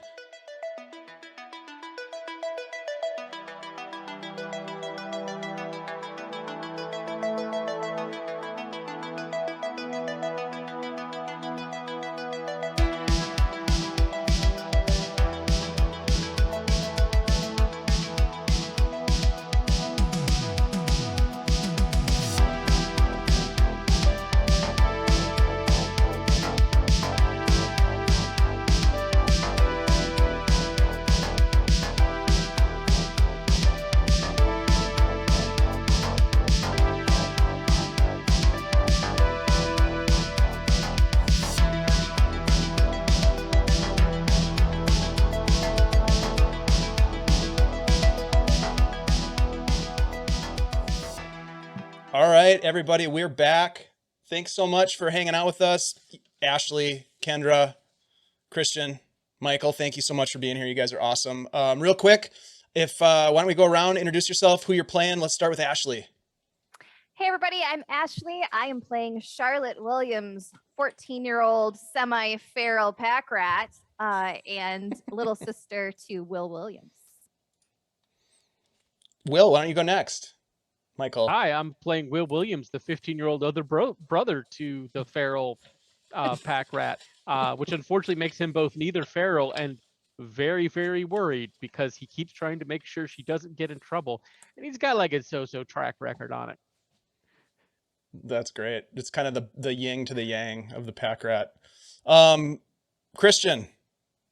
I am Christian. I'm playing Kevin Rohrbach, scrawny little troublemaker and general, what would we call him? What do they call him? The little gloomy ones? Gloomy. What's the term, like emo kids? Emo, yeah, he's a little like Oh, okay. yeah, he's just a little, yeah. It depends on the style. Emo, goth. Yeah, so he's kind of like, he can't Yeah. decide. How much eyeliner are you wearing? None Oh, whatsoever. wow. Yeah. Then I think you're technically punk. Yeah, I was gonna All say right, so punk that's, is probably. just kind of ticked off a little bit. Thank you, Christian. And Kendra. Hey, I'm Kendra, and I am playing Rue Hunter, 13 years old, a bit of a bookworm. Recently discovered that she can absorb the life energy of living creatures, so that's been an interesting turn. I like the way you Indeed. just expressed that. Like, yeah. That is She's got a quite taste for terrifying. Oh, she Oh can't my stop. God. Who are these kids? Can I just take a little bit of your life? For those of you who are just joining us, we are playtesting MCDM's new Psionics and the Talent class. Their Psionics rules and the new class that they developed. We're having a blast so far. Very fun. Literally. And lots of blasting. We've already And blown I guess we'll say that we're taking it for a test drive in a little bit different way. We're starting out the adventure, this 3-session arc, in a modern setting where the kids have discovered they've had an awakening of their powers through a shared experience, a traumatic experience, and we are joining back into the story as they have escaped capture from some strange men in a dark van dressed in suits, and they have watched as their friend Turtle, also known, whose name is Tommy Morrison, has just been taken by those men in a second van. By the way, Michael's character, blew up a van. And as we have sort of a moment, you sort of you breathe a sigh of relief, although maybe concerned about your friend Tommy. Guys, I totally Okay. saw Tommy being pulled into a second van. I know. I know. I know. I know. I know. I know. Why are Always there a so many second van. vans? Yeah. Ooh. I don't know. I don't know. Oh God. Should we go back to the bridge and see if we can come up with a plan? We gotta help Turtle. Yeah. Let's get to the. Let's get there. Yeah. Why? We can't go back to the bridge. We gotta go get Turtle, man. Those dirty cops got him, man. They're gonna not do cops. dirty. They're not cops. I don't know what they are, but they're not cops. Well, they got him in the van, man. They're just gonna like, Yeah. gonna pull out the phone book and they're gonna freaking beat him, man. No. With We the need phone to. book? Yeah, because it leaves no marks. That's how the dirty cops operate. They're not dirty man. cops. They're not dirty cops. Let's go find the van and then you can blow it up again like you did the other one, and then we'll pull Tommy out of there. I don't know how to find the van. I don't know how to find the van. I've been looking for years. I don't know how to find the van. Well, we're not gonna find it under the bridge in the woods. Well, do you want to try and figure out something here? Because guess what? We can't go home. They know where we live. Man. Well, maybe they were just after Tommy. No, they know where we Definitely live. after They've us. been to our house before. Wait, What? what? Been to your house before? And like, dude literally just starts walking back and forth doing this. Like, yeah, they were the guys with suits. They were there. They were there the night Mom went away. They put her in a black van and they went away. They took our mom? They're fucking CIA. Maybe. But they know where we are. I don't know how they know where we are. What are you But talking they know about? where They we are. took your mom. I don't know. What? I don't know. I've been trying to figure that out for years now, and I didn't make sense until this. And he just kind of waves angrily, and something falls off a fence. Well, what? Your dad just let it happen? I don't know. I was upstairs. Was looking out a window.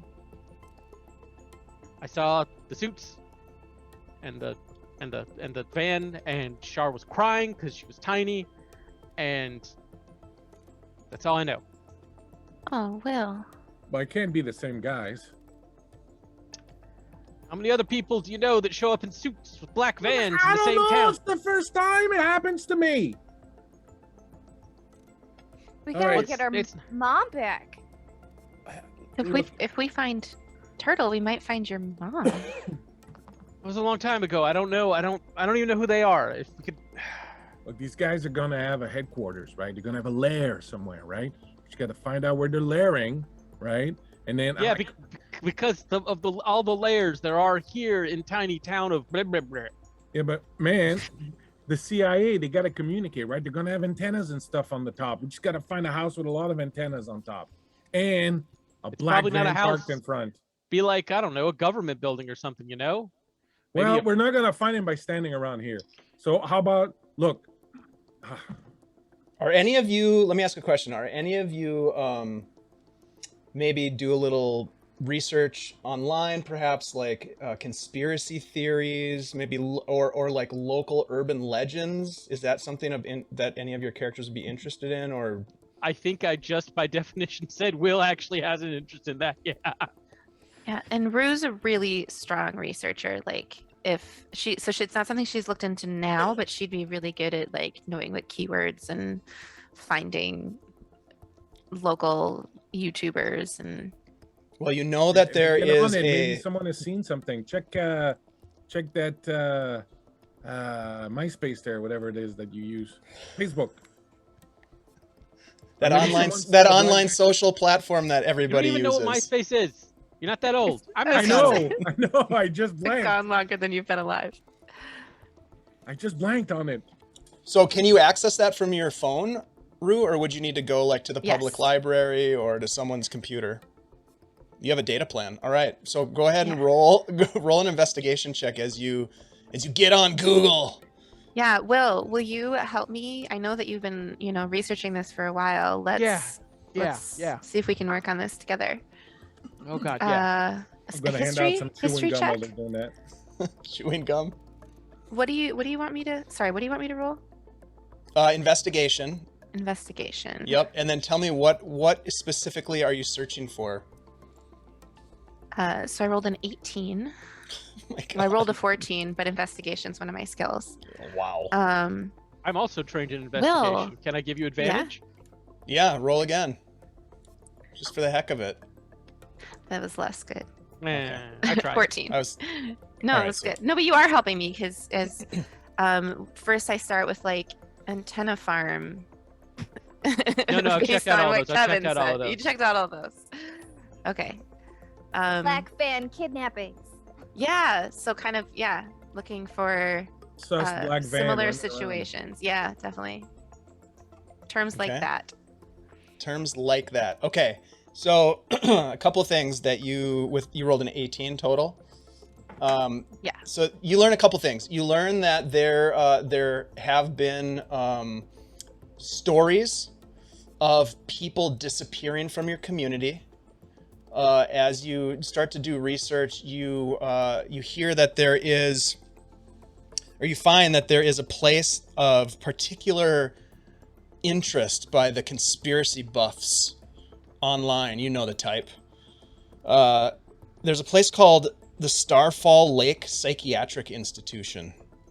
Oh, I'm definitely familiar with that. And you know the name of that place quite well, Rue, for reasons that you can maybe divulge if you'd like, that are connected to your backstory. But you do hear about Starfall Lake. There's theories and rumors that people have been taken there, and that people have been disappeared to that location.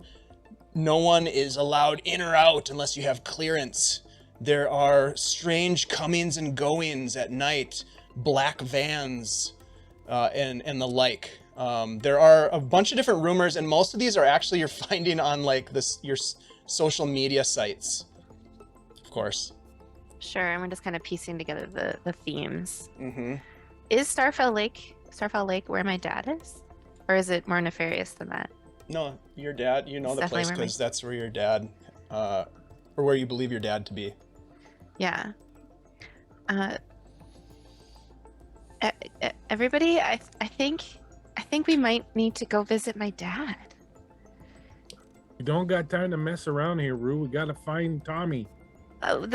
People have been talking about rumors of vans and people disappearing for years and years now, and my mom mentioned that my dad was, when they took him away, that he was going to go to a psychiatric institution, and she wouldn't tell me what it is, but I heard her talking about it on the phone with people, and I heard her say Starfall Lake, and that's coming up again and again in these influencers' themes.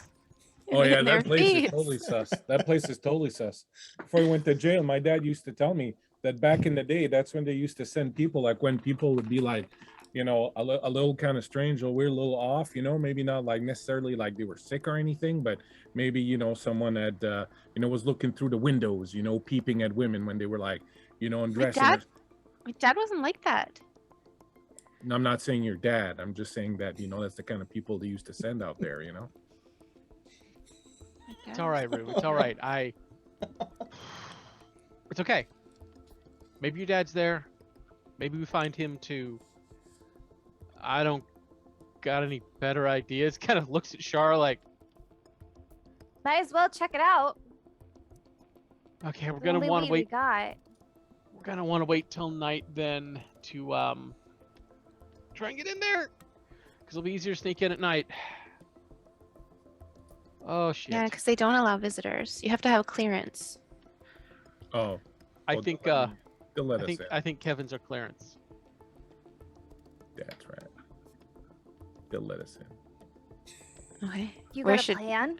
we regroup somewhere? No, I don't got a plan. Let's go to the bridge. Let's go to the bridge. Are we sleeping under the bridge? No, we're gonna stay under the Okay. bridge till sundown, and then we're gonna go to the place. Do we need and any then, supplies? Should we like go put on black clothes or something? Oh yeah, we should totally break into Smith's hardware store and just like take all this camping gear that we need. I mean, I have camping gear at my house. they're gonna be. But we can't go to watching the my houses. house. Yeah, they're gonna be watching our houses. I'm sure it'll be Shit. fine. I don't think we should steal. Um, Oh, to I- school. we're literally about to break into some place. We're already a little bit past not stealing. We're at breaking and entering. I just blew up a van. So Yeah, but they deserved fuck. it. I just Awesome. Language. That I was didn't mean pretty to. cool. That was pretty cool though.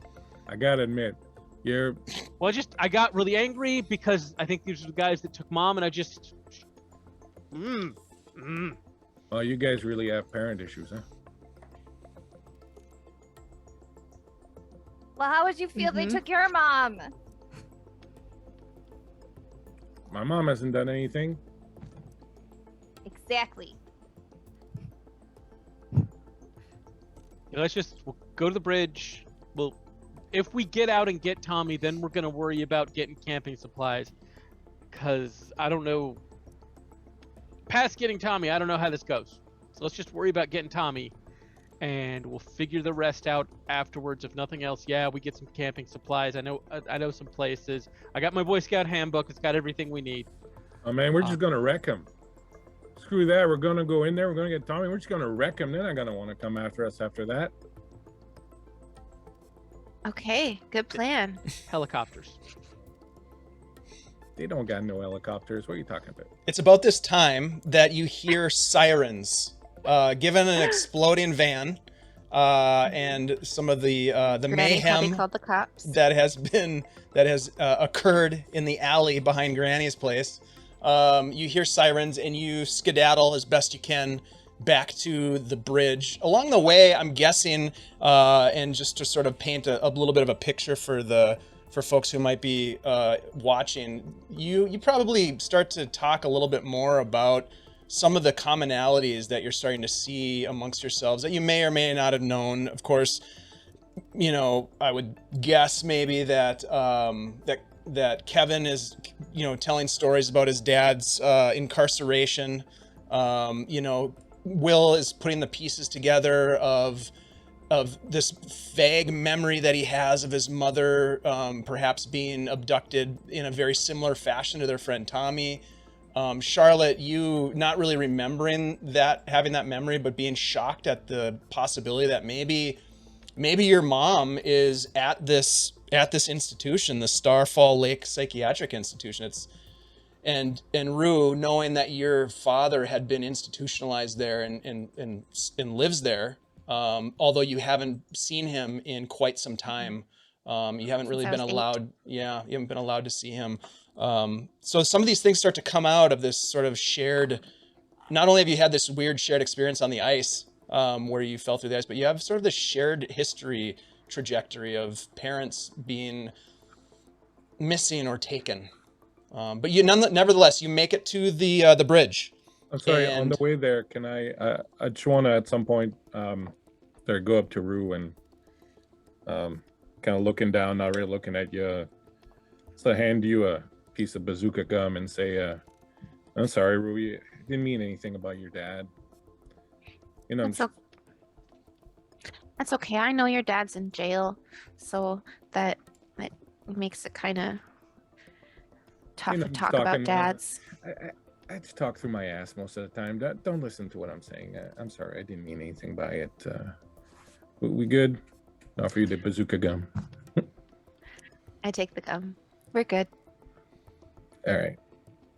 While that's happening, Will is actually going to kind of shuffle over to Char and just kind of say, "Yeah, I'm sorry. I never told you about that." I mean, so like that somebody took our mom and like just never said anything. Thought it was crazy, and I tried to talk to Dad about it, and he said, "No, that didn't happen. Mom just left." So He never wants Not to a dream. talk about her at all.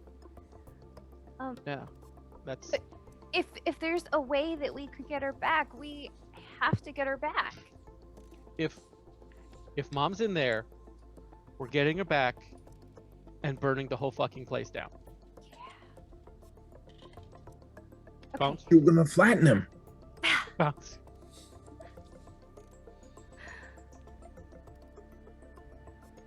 So you make it to the bridge. You spend some time there doing things that you might do to prepare yourself Doing bridge mentally. stuff. Doing I look bridge for a things. stick. I look for fi- a stick. Roll a perception check. You choose some. You choose Oh. some bubble gum. When you're all out of bubble gum. Yeah, that's, That's right. right. We're ready to It's kick time- some ass. Exactly. Thank you. That was brilliant. And night begins to Oh fall. no, I don't find one. I got a What'd you get? 6 on my perception. I don't find anything suitable. No, you do not. Man, I knew I should have gone back for that stick. Look at these flimsy snap one. Night Let's falls. get you a stick. And your plan, as I understand it, correct me if I'm wrong, is that you are going to head to Starfall Lake Psychiatric Institute and attempt to break in. Yep, Okay. All right, I like it. you are. All right, so it's gonna take you some time to get there. It's on the outskirts of town, in the forest, up a long winding driveway. As you make your way there, under the cover of darkness and the adjacent forest, you can do so unseen as you get to the stone foundation of this old building that sort of looms over this valley. There's sort of a dark, well, it's nighttime. There is a dark sky above you, so there's clouds that have obscured some of the stars. And it's a little bit chilly as it is in the North Woods, even in the summertime. As the sun goes down, it's a bit chilly. But you look out at this building, and there are some of those lights that are sort of flickering in front, illuminating the front entrance to the building. What would you like to do?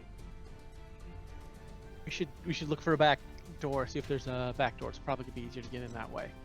For service entrance. Yeah, or where they bring the cars, or just whether I don't. Yeah, he just looks at Kevin like, huh? Okay, can you do the radar thing, Rue? Yeah. Yep, I was just thinking of triggering that again. So I'm going to do a second order power, and try to turn on my psionic sensor Okay. again. Ooh. Wait, do I have to roll that, or does it just happen? No, I rolled this. I keep rolling my 20-sided. You want to roll a 2 or higher. Oh, I did not. Okay. Y'all, I'm feeling a little tired. So you do take a second strain effect. Mm-hmm. Although, you know what? We'll say that because you spent some time at the bridge, you probably had enough time to take a short rest if you wanted to use your hit die. I will. Okay, so you can use a hit die to reduce it to 0. And then it will go back up to 1 because you just took a strain. Now you trigger this effect, and what's the duration on the power? 1 hour. Okay, so you've got it on for an hour. Right now you don't sense anything, but you are also outside the building. Yeah, so once anyone or anything with psionic power is within 30 feet of me, I'll be able to sense it, and then I can use an action to give it an aura that I can see. Okay, very cool. All right, Mark. so for the next hour, you can mark them. Okay, that's cool. Yeah. Currently, the only psionic energy you're sensing are your friends. And as you get up to this sort of traversing the backside, you do see that there appears to be a man standing on this back sort of. There's a couple of stairs that go up to a little platform, and then there's a door. And there's a guy standing on that platform smoking a cigarette, and he has a suit on. You also see that there are 4 black vans parked in the parking area. Bingo. I look up behind the guy. Is there like a camera or something around the corner of the house? Roll a perception check. 16. Yes, you do see that there is what appears to be a camera. In fact, there are multiple cameras at various locations. Could one of you move them so they're not angled correctly? Yeah, Part of the plan. that's a good idea. Yeah. My sorry, go ahead. Maybe we get him to go somewhere else, then we disable the camera, then we get in. Shar, can you make him go the other way? Can I make who go the other way? The guy Oh. up there. Like Um, make him hear something or something? if I I don't know. can You did see something back him, there. I can make him hear something. I think it's a good idea. Okay. I can move one of the cameras. I'll get within 60 feet of him, and then I will I'll make a noise of, like, how about a dog barking the other way? That's fairly close. So maybe like the same noise that dog we'd run into made. So he thinks that there's a loose dog. A callback to Champ. I Oh, love it. That's that's poor guy. brilliant. First of all, give me a stealth check as you approach closer to this individual Okay. who is smoking a cigarette but on guard duty, so is actively guarding. Doing guard stuff. He's doing guard stuff. 11. Well, as it turns out, I rolled a natural 1. Yeah. So you are sneakily, stealthy. yeah, you're so stealthy, and you get up close enough where you're able to throw the sound of Champ barking, and he takes a long pull off of the cigarette. You can kind of see the light sort of illuminate his face, and you see Charlotte, because you're close, you can see that he has a scar that runs across his face. That's sort of like kind of gruesome, makes him look really scary. But he takes the cigarette and he throws it down and steps on it with his heel, puts it out, and you can see that he takes his jacket and he kind of pulls it, like fixes his jacket a little bit, and he walks down the stairs and towards the sound of where you pitched the dog's bark. Kevin, go. Right, so I need to get within 30 feet to use my invisible force to move the camera. So I'm going to try to do that by sticking to the shadows or hiding behind a van or something. Give me a stealth check, please. I will. Jesus. Hold on. That's Dex, right? So that's 50. And I rolled a natural 1 again. So you you easily evade detection to the best of your knowledge. Of course, it's hard to tell. But you sneak up and you get close enough, and then what are you gonna do? Well, is it one of those cameras that moves? Is it a camera? No, that looks it's just a like- stationary. So there's one stationary camera that's like over the back entrance is the one that you'd probably be most focused on at this point. Pun intended, sort of. Yep, that's the one, and it's just stationary. It just points straight down at the door. All right, so what I'm going to do is I'm going to use my invisible force that I can move an object of 5 pounds or less, and I'm going to try to sort of just lift it up so that we can come in on the side and be kind of in front of the door, and it'll look just like a bit of at an angle kind of thing. Okay. I'm expecting the door to maybe be locked, so I just want to give us some room for me to slip in and try to unlock it. So I'll wait. I'll wave these guys. I'll make sure once everyone's kind of close by and ready, I'll use the power, and it's a first order, so I don't have to roll the thing. Okay. I'll just move it. All right. And Charlotte, you're sort of keeping an eye on things with this guard. Go ahead and roll a perception check for me. The rest of you presumably sneak up to the door with Kevin kind of waving you forward. Yes. Okay. Most definitely. I have sharpened senses, which will allow me to make a wisdom or a perception check with advantage to detect hidden creatures, doors, objects, and traps. Oh, okay. Go ahead and so do you roll it? You have advantage. Like so go ahead as and I roll- approach the door, I want to Okay. just be and kind of continuously doing this as we move through. So roll perception with advantage. And what did you roll, Charlotte? A natural 1. Yeah. So you I you have it covered. you lost visual. Oh no. You lost visual of the guard. You're not sure where the guard is. Am I close to the trucks, or are we like? So farther away you're- from those? It depends on where you want to be. Your companions are now up on this like little platform, this little landing, if you will, in front of the door. You can be near the trucks. You can be with them at the door, wherever you want to be. Where do you want to be? Well, I don't want to be too far away from them, but if the trucks are nearby, I would like to pick up a rock off the ground and, or actually focus on a rock in the ground, and I'm going to force it into the shape of a nail using the spell Rewrite. Ooh. And then I'm going to take the nail and like pop one of the tires. Okay. Okay. I'm gonna roll a perception check to see if the guard hears this. That's cocked. That's pretty good. There's a bit of a pop. Rue, what did you roll for your perception check with advantage? 15. 15. Okay, 15. You do not detect any traps or hidden secret doors or anything. This looks to be like a standard door. Kevin, as you walk up and try the handle, it is locked. Is it a key lock or is it a pass key? It's a key lock. It's old school. This building, you guess, is probably from like the 1920s, 1930s maybe. Brick building, very old design to it. Very sturdy, but very old. And even the cameras themselves look like sort of worn. Time for some old Rohrbach magic. Pull on my picks. Wish you wouldn't call it that. Don't fail me now. And I will try to pick the locks. Wish me luck. Good luck. Oh, that's not too good though. 12. 12.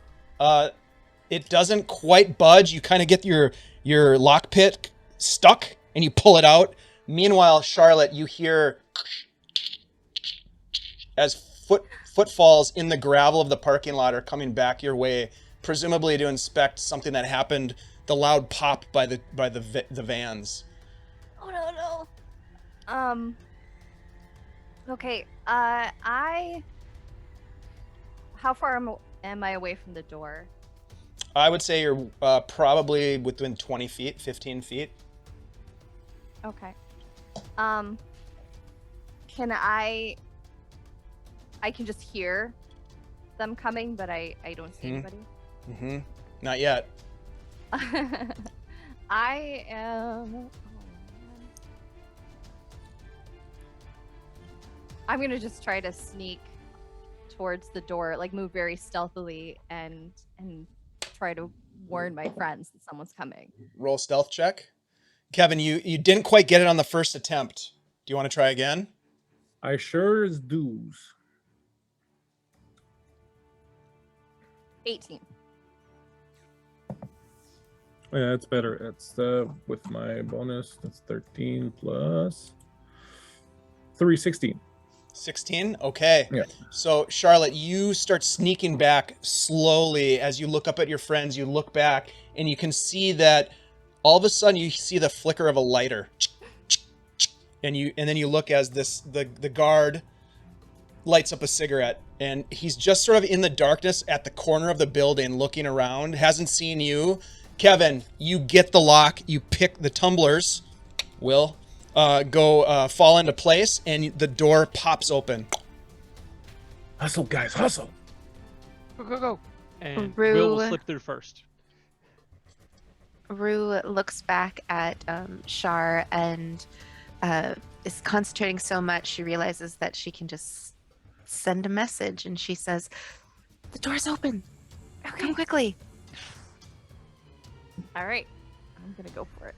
Oh, and you can respond. So I heard you say that. Excellent. You can respond to this message. 25 words. Going for Yeah. it. You gotta love telepathy.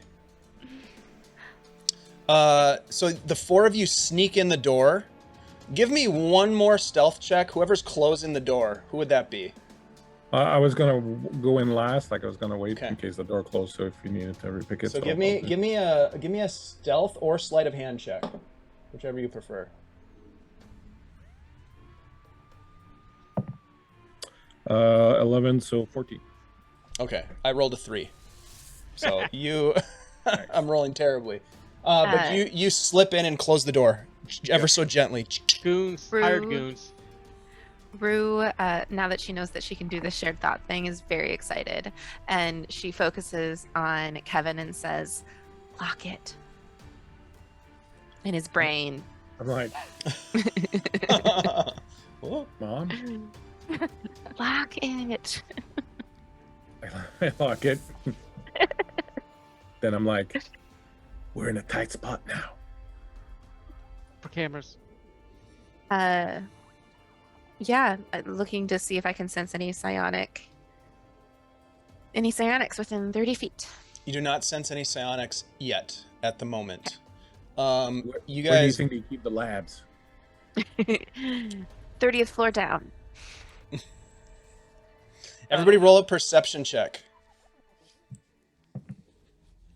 Ooh, big two. Rolled a 3, got a 2 total. Okay. 30-20.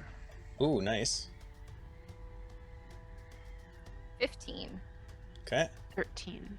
So, Charlotte and Kevin, you do notice that there are cameras in the hallways. As you close the door and look about, there's cameras at the far end of this long hallway. There are numerous doors, probably 3 on each side, down the main hallway that you've just entered. And there appears to be about halfway down the hallway on the left side, some sort of a map of the facility. So Can we'll I? move the cameras. Yeah, but hold on. Before we do that, can I, using my invisible force, conceivably grab the map from where it is and bring it to us without it going in front of the cameras? You can certainly try. Is it Roll- like bolted into the wall kind of thing? Is it a paper? What's the deal? It would be hard for you to know that from where you are.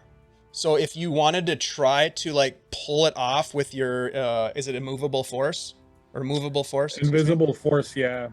Okay. I mean, I can yank it, but I wouldn't want to do it if it was like gonna make a ton of noise or leave a big. Is this a first order power? It is. Okay. Yeah, you can try it, and it is affixed to the wall. You could yank and pull if you wanted to. I don't know what the poundage of this power is, but Yeah, no, I wouldn't want to do something that's gonna do Okay. that. So, I'll focus on the cameras. I'll try to move them all just a little bit, enough so that we can create like when I was a kid and we used to break into our high school, we used to know the pattern to follow. we're live. I know. We used to Statute break of in and go play limitations. metal in the auditorium. So we divide the cameras, but then we play metal in the auditorium. So Things are different in Canada, folks. that's right. So, but we used to know the thing on the camera, so we kind of go in a serpentine way, and that's kind of the thing. Like, I'm going to move the cameras just a little bit, but try to kind of build us a little path that we can always kind of be just outside the view of the cameras, kind of thing. Okay. Give me a sleight of hand check as you use your power to move the cameras. Boy, I'm rolling like shit. I just rolled a 2. We appreciate you. Apparently, the guy watching the cameras is not paying much attention. He's probably reading a comic book. I did pretty terrible too. I got a 9. So Okay, well, it's still better than what I rolled. So yeah, you adjust the cameras slightly with your power, and you guys make your way down the hallway to this map. And there, go ahead. Snap a picture of it with my phone. Smart. You look at the map, and it has it it has like the entrances marked. It has the lobby marked. It has there are 4 different floors, and on the main floor that you're on, there is a cafeteria. There is a receiving room. There is the lobby and the waiting room. There is a visitation room. These are all labeled on the map. There's also a records room. And then there are stairs that go up to, I guess what you'd consider like residences on the upper floor. And then there are stairs that go down that go to like the machine shop, the area where they have the generators, and there's a kitchen on the floor below you. So you've got a couple of different options on where you might want to go. One question while we're all looking at this, because Will's going to look around. Does he see any fire alarms?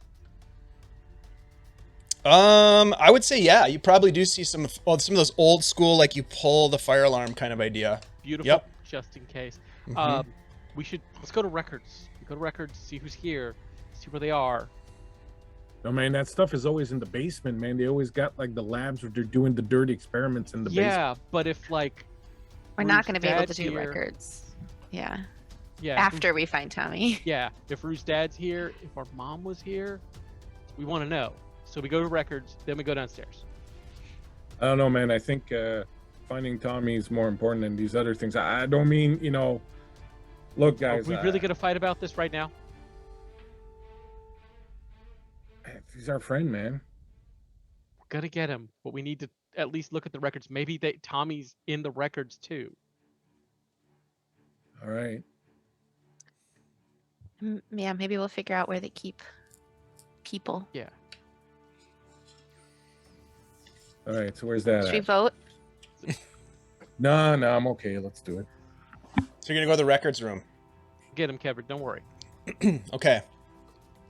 Easy to find. You've got the photo on your phone. Roll a percentage check for me, Rue. Percentage? Yeah. You can probably guess what this roll is for.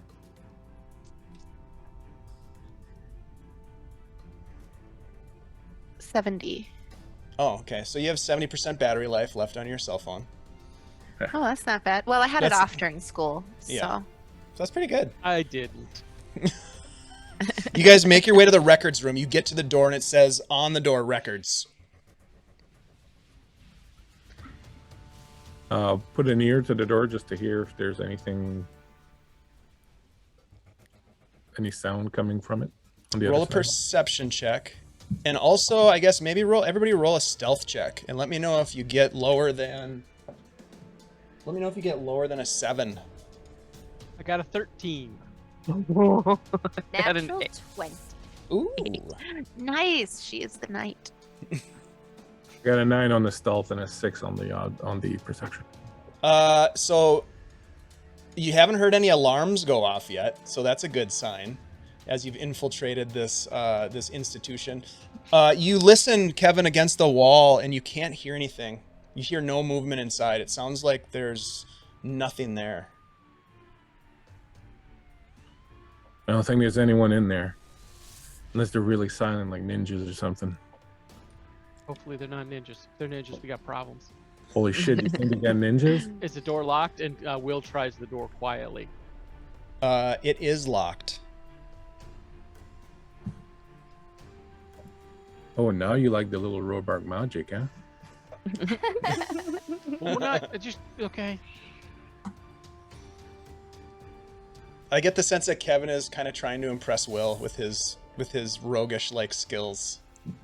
The Robark magic. Always bring a rogue. So that's 12 plus 3, 15. 15? Yeah. That's what you needed to. It's if you meet it, you beat it. So you nice. rolled what you needed, and the door pops open. I pop a balloon with my gum right after I do it. All right, everybody in. The room is dark, and do you switch the lights on? I turned the lights on my phone on. Yeah, not yet. Okay. So you're using the illumination from your phone to look about. And what are you looking for at this point, Rue? I'm looking for like a filing cabinet or some sort of like information management system. There are many filing cabinets, and on each of the filing cabinets that you illuminate, you can see that there is a letter indicating the sort of like the last name, perhaps, on each one of the filing cabinets. I start by looking for HU. And you find it. You find the cabinet with HU. I open it up and start looking for Matt Hunter. Roll an investigation check for me.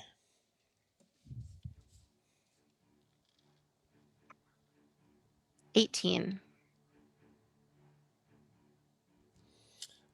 You page through the different manila envelopes, and you're looking, and at first you're like, I don't see anything, but then you find your dad's file, Matthew Hunter. I pull it out and move to the W's. We scuttle along with her. Okay.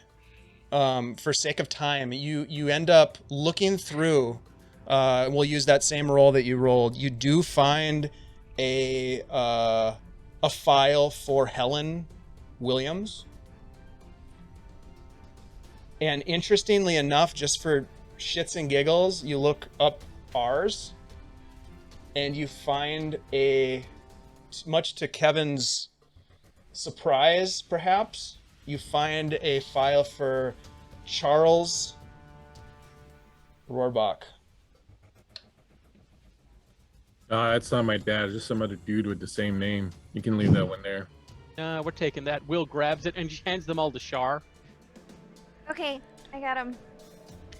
Should we look up Morrison? I feel like he's been here not very long. We'll see. Do We'll they- see. Say where? And she, Yeah, like, that's- she digs through this to find the room numbers. Yeah. Or Okay. like where it says that they're located. You're gonna look up Morrison, Rue? Not yet. I'm gonna hold the light up so she Okay. can look through the files. Yeah, you look through the files and for which one do you look at first? My mom's. I'm a simple person. Okay. So you look up Helen's file, and there are medical records. There is an intake record that's a long narrative that you don't have a ton of time to look through in great detail, but you do see some indication that there were a variety of different psychological tests that were performed with Helen, and then there is a note in the back of the file that says deceased. I just drop it on the floor. Will just kind of reaches over and kind of hugs Shar. Goes, "It's okay. It's okay. We're gonna get Tommy. We're gonna get Rue's dad. Mm-hmm. Then we're burning this place down. Okay. Burning it down. Okay. We'll get through that. We'll figure everything else out after it." Did I have Tommy's file? Or Not a yet. file for him? You haven't looked for it yet. Okay. Do you look at any of the other files that you have? Yeah, this time I'm just gonna flip to the last page and see if there's anything else for the next one that I Can pull you out. check my dad? So Rue's dad's Hunter. Okay, so you look at Matt Hunter's file, and you go to the back, and it says there's no deceased page in it. And you kind of you look through. Roll an investigation check for me. Okay. Not great.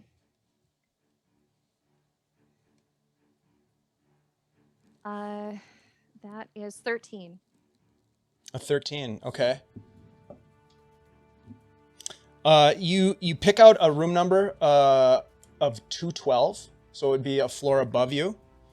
And you do see an interesting notation on one of the pages talking about strange manifestations. Okay. That's weird. Where's the map? 212. Where's that?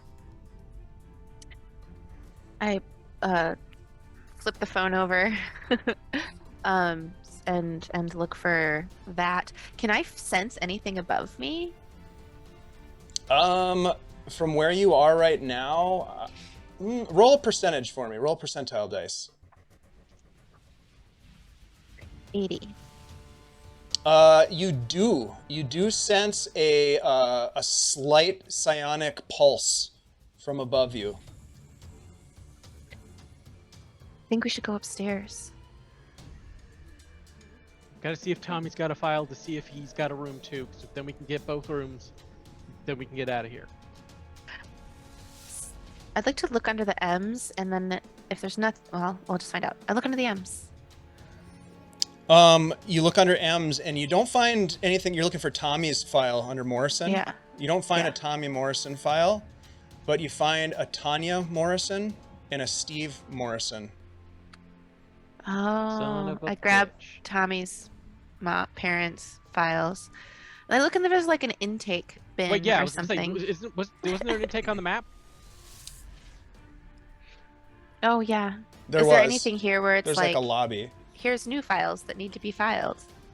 Not that you find, and you could probably ascertain that this all just like literally just happened today. Yeah. So perhaps that hasn't happened yet, maybe. Yeah. But interestingly enough, as you quickly thumb through the Morrison files, you see also room 212. Oh, That's not good. okay. Are they roommates? Do we want to quick check the back of?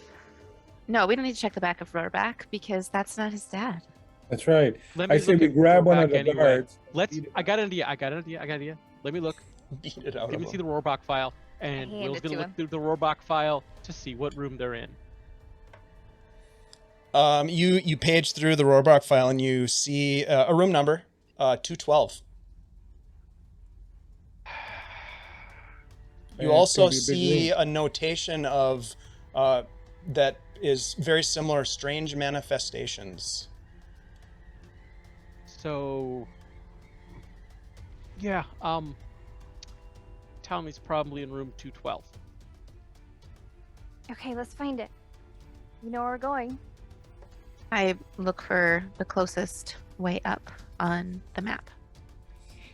There's and a turn stairway. on power save. Yep. Nice. There is a stairway at the end of the hall that could guide you up to the second floor. Okay, let's go slow. Let's make sure to check those cameras. And yeah, okay. Kevin, you ready I for this? wish I had a stick. Do mm, Yeah. I think you'd be a bit noisy if you had a stick. look, man needs a stick. I get it. Let's if we see a janitor closet or something, there might be a stick in there. All right, let's start going up. I'll go up first. You get to the top of the stairs, and they're open stairways, so there's no door at the top. You get to the top of the stairs, and you look down the hallway, and there's just like a flickering light that kind of goes out and then flickers back on, like one of those fluorescent lights that seems to be old and sort of like buzzing a little bit, and they're sort of down the hallway in the ceiling, sort of like a drop ceiling, real old, like 80s style decor, and they're just kind of buzzing and flickering. You do see a camera at the end of the hall, but you use your power, which you're becoming very accustomed to, and you transition it just out of the way, just ever so slightly. Guys, it's creepy as all fucking get out up here. I know. Yeah. Next time, let's bring flashlights. Yep. Next time, let's not. Yeah. I can make light, but it might be too much light. What? I mean, Oh. and I just like I think for a minute, and I will it to be brighter, and like a light emanates out from my eyes that is almost Ooh. like a headlight, and 30 feet of light shows up. Oh, that doesn't take any battery power. That's actually how long can you do that for? I mean, since we fell through the ice, I guess. No, like how? I can do it maybe for an hour. Man, that must be hella useful to read at night. Yeah, it really is. Like I never run out of batteries now. Why didn't That- I get that power? That explains a lot. Let's keep going. Let's keep sneaking. We're sneaking. So you guys make your way down the hall, and eventually you're standing in front of the door to room 212. Rue, as you get closer to this door, is it the sixth sense? Your sixth sense is pinging. It is pulsing in your brain. It almost hurts. There is something on the other side of this door that is strong with psionic power. Oh. Everybody, there is definitely something behind this door. Yeah. Yeah. Did we see a Um, janitor's closet? Roll a perception check. Are we sure we want to go in there, guys? I got a 3. You do not see one, unfortunately. There are doors on both sides of the hall, but they're all numbered, as if these are sort of like the residence or the, the hospital room kind of places. I'd like to use my sharpened senses to check for anything hidden. Okay. Hidden creatures, doors, objects, traps. All right, so you get to roll with advantage on a perception check? Yes. Okay. Yes. I love it. 19. As you look at the door, Rue, you're examining it, 212, you're getting this really strong feeling from it. And as you activate this power, something bright catches your attention right above the door, and you look up, and it's almost concealed by like an illusion, but there is some sort of an orb or a shard or something that's embedded, almost like it's embedded in the drywall right above the door to room 212. Hey, do y'all see that up there? There's something like stuck in the wall. Can they see it once I point it out? I don't think they can. Okay. No, they can't see it. But you can. Hey, someone give me a leg up. I'm gonna see if I can get it out. I gotcha. Okay, and I'll help Will lift her up. Go ahead and Wanna roll keep a lookout strength. behind us. Roll a perception check for me, Kevin. Rue, roll a strength check with advantage because your friends are helping you. Can I use one of my Tinker's tools to try to Hell yeah. work it out? Okay. That's genius. Got 15 on the percept. Okay. 11. Oh. Oh no. I rolled 2 5s. Oh, but I have. Thank you. Was it Vamp? Yep. Thank you, Vamp. I will try that die. I've been holding on to. A little bit better. 15. 15, you get up there with your tinker's tools and you sort of start wedging it around the edge of the drywall. And as you do, it kind of pops out and you drop back down to the ground. And now everybody can see it. It is this light blue crystal. That's really And- pretty. As you pull it and you guys are all looking at it sort of in awe of this thing, it's about the size of maybe an apple. The door, you hear whatever locking mechanism was holding it locked swings open. Uh-oh. What if we just let loose? And as it does, Vamp cheered everybody another advantage, so thank you, Vamp. Thank you, man. Thanks, Vamp. It worked. A couple of things. The door opens. A bright light flashes from this room into the hallway space. And you can see it now. Nothing else in the room is visible except for this light. And it's almost like a giant eyelid that opens up. And within that space, you can see activity, you can see motion, you can see flashes of memories. Perhaps your memories, perhaps someone else's memories. But one thing you see clearly are glimpses of people. They don't seem to be aware of your presence for the moment. You look closer and you begin to recognize some of the mannerisms and movements, and you have a memory, a strong memory that you see. Will, what is it that you see as you look into this bright light? The end of the world. Wait, no. Well, maybe not. Depends. Is the end of the world a lovely day, the bright sunshine, a clear, clean breeze coming off an immense lake, perhaps a superior lake at that, over a rocky shore, crystal clear water, so you can see the rocks all the way going down to the bottom there. There's the sound of a child crying who, if it's a memory, everyone knows it's Charlotte because Charlotte's a baby. Not that, that's saying much. Will is maybe 2 or 3.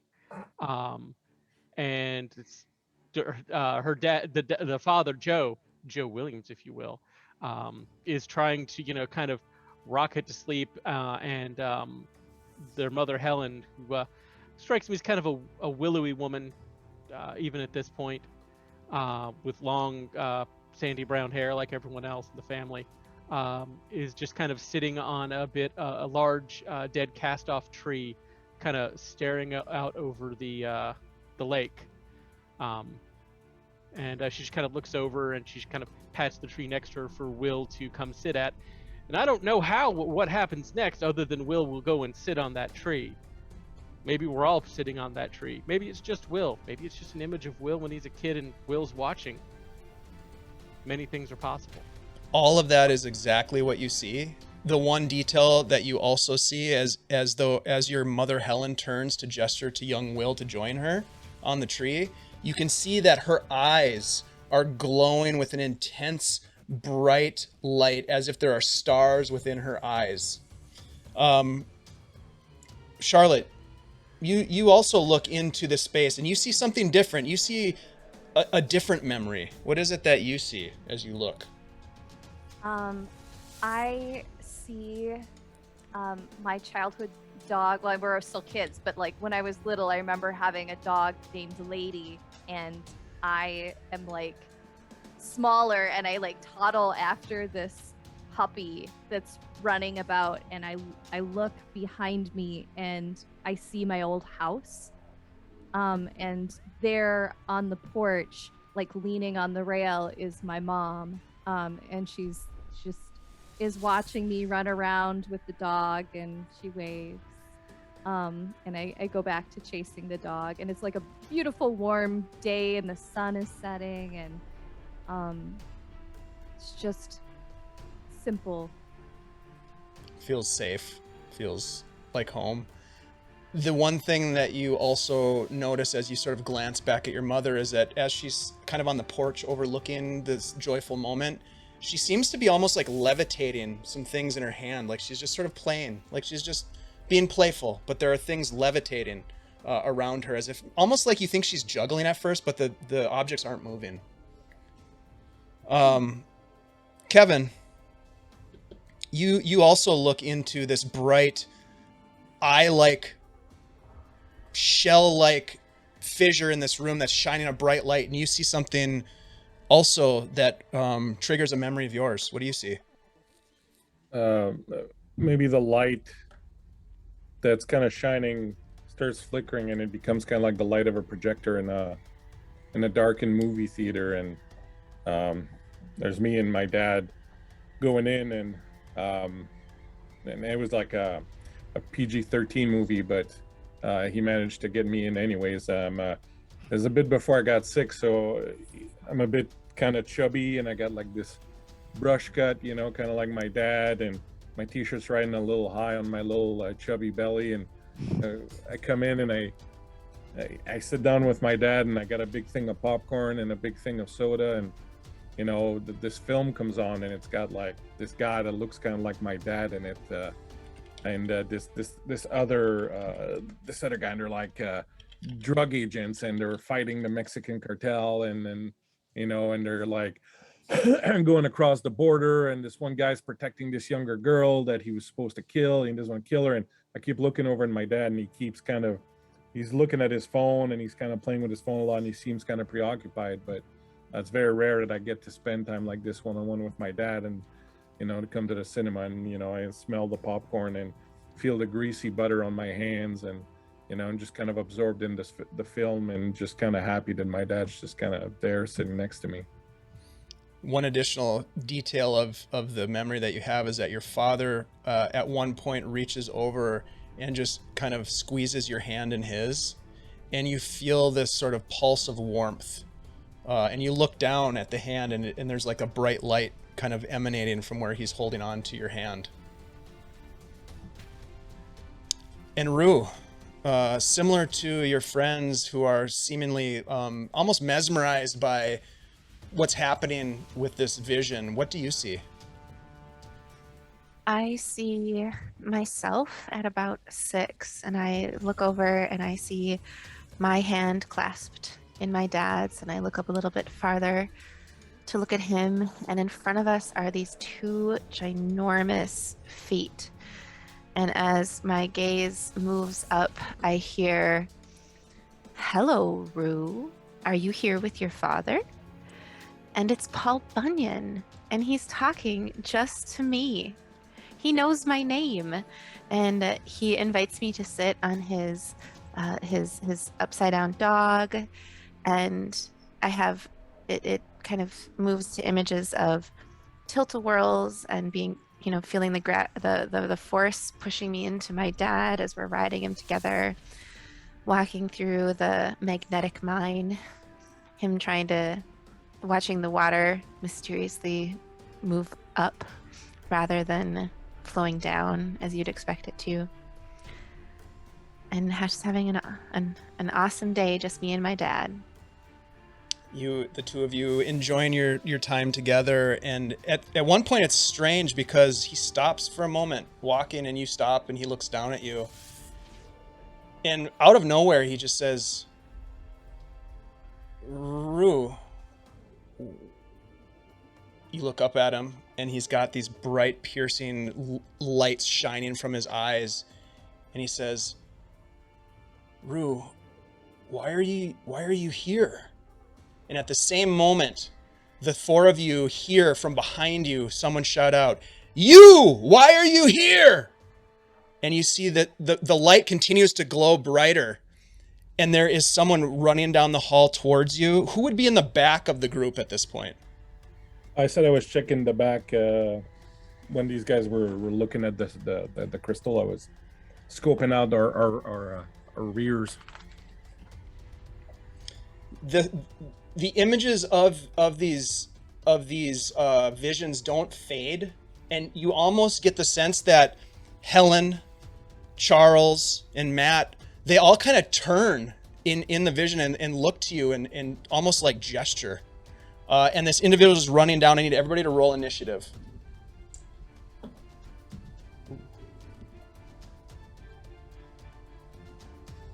Uh, 25 to 20. 15 to 20. 15, sorry. 15, okay. So Kevin, 15. 10 to 15. 14. 14 for Rue. 5 to 10. Got your big 9 right here. 9 for Will and Charlotte. 3. I would say that initiative is not your forte, but that's okay. So Kevin, you're at the back end of this group. Is that what you said? Yeah. Yep. Okay. So you get this overwhelming sense of dread as this individual is running towards you. You can see that they sort of shine this bright light. I need you to make a wisdom saving throw, please.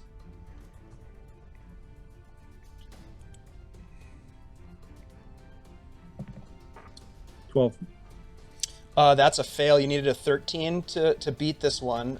You are frightened. You're terrified of this creature as it shows various manifestations of monstrous forms. It like transitions in its physiology in front of you as it's coming towards you. So you do have the frightened duration. You can repeat the saving throw at the end of each of your turns, but as you're frightened, you can't move towards it, and you have disadvantage on saving throws or attacks maybe against it. I can't quite remember. Let me look. Yeah, I'm just like, Yep. I fall down on my ass and I just kind of scuttle back, Ability trying to get checks. as far away from it as I can as I scream. As long as it's within line of sight, you have disadvantage on ability checks and attack rolls. So that's its turn as it's closing the distance. Kevin, it's your turn. Sorry, real quick. Are we all in the hallway? None of us stepped into the room. None of you right? stepped in. None Okay. of you stepped in. You're at the entrance to room 212.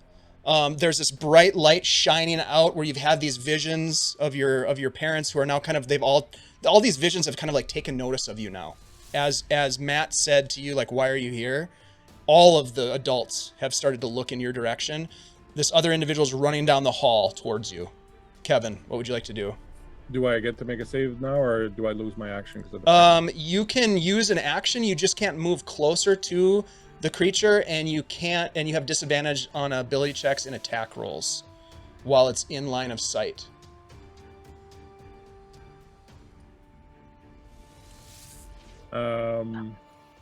Well, I'm gonna try. So if I can use my action to try and make a save, I'll do that. You get to do that anyways. I get to do that anyways. Yep. All right. So what I will do is, as I'm backing up, who's the next person in line from us? Like it's me, and then who's the nearest person? Then Probably Will. All right. So I will look at you with like a look that you realize I'm like looking up to you, and I'm really, I need you to save me right now. Like I'm frightened as all get out, and I'm feeling really kind of vulnerable, and I'm really afraid, and I need you to step up and kind of be there for me. And I will use my awe to inspire him, giving him temporary hit points equal to my manifestation ability modifier at the start of each turn. Aww. Nice. So that's so my modifier is 6, right? Probably not +6. Nope. Not 6. Hold on, where is it? What's your intelligence modifier? Yeah, it's 3. 3 it is. Nice. Oh yeah, that's right. It's written right here. Sorry. Okay, so yeah, so I do that. Let me roll my d4 to see if I take some strain. I got a 2, so it's equal. So I take a strain, right? Take 1 strain. Okay. All right. So as I'm kind of backing up, and you see this, me being afraid of this thing, and then looking up to you and doing that. I don't know. I can't think of anything super cool right now. So it's just my nose starts to bleed. As you can see it, as Hell I'm yeah. like really like, buddy, you gotta save me, kind of thing. Then I'll make my wisdom check. Okay.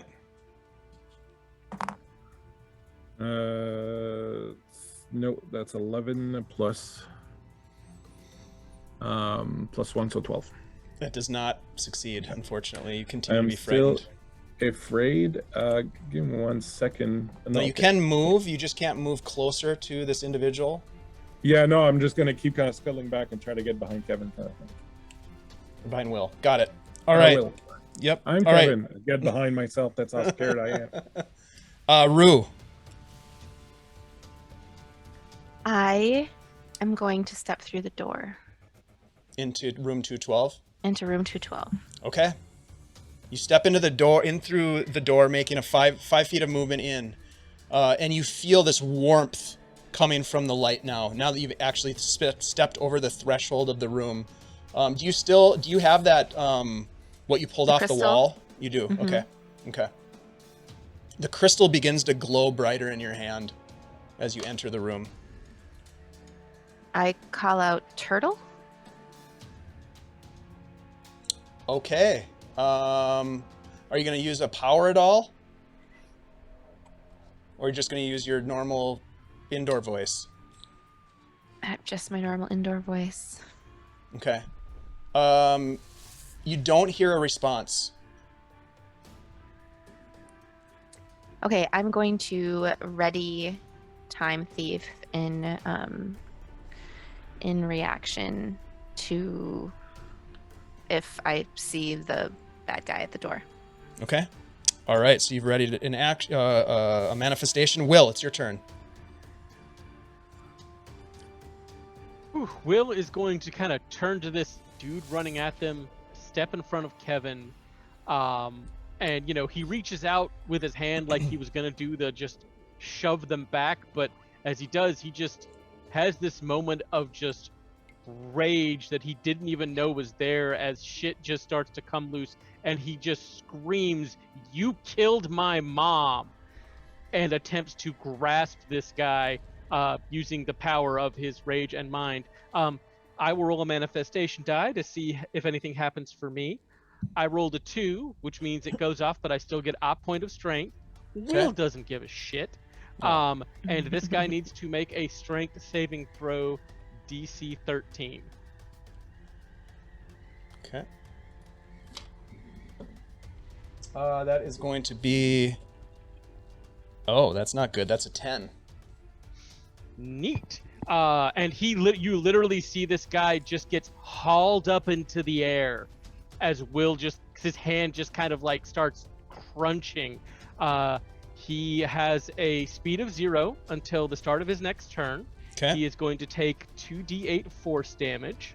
All Oh, right. hey, That's I know good. that power. You do. Will only uses it because he's really angry, though. That is 11 points of force damage. Wow. And he can repeat the saving throw every turn to nope, never mind. He's held there for a minute as he's just kind of crushed and dropped. So the total damage was 11. Yep. So I believe, if I'm reading this correctly with these new rules, that there's a concentration save. Yeah, that he would needs have to to be make made? a concentration equal to Let me just see DC here. 10 or half the damage, which is ever is greater, which is DC 10 Constitution. I would say In this we would case. call that concentration. I don't know if it's listed that way. Oh yeah, 14 plus 2, 16. So he's So good. he's good, but he does take the damage, and his speed is 0 until the end of his next turn. Until the start of my next turn. Yeah. Okay, very good. All right, nice round. That brings us to Charlotte. As she watches this creature get like lifted up and crunched and then dropped in front of her, she screams, and I guess you have to roll a Constitution saving throw, or suffer an effect. Okay. Dirty 20. Yeah, nothing happens then. And then I still have to roll a die to see if I have You get that strain. on there. 3, so You're good. that's a no. Okay. Yep, you're good. If you Um, roll above the power level, you're good. Okay. Okay. Do you want to move or anything? You're standing in the hallway. I think Kevin and Will are still standing in the hallway, and then Rue has stepped into the room 212. I'm gonna run into the room. Okay. As you run into the room, you feel the warmth of this shining light that seems to be coming through like almost like a shell, like an eye or a shell opening. That brings us to the top of the round.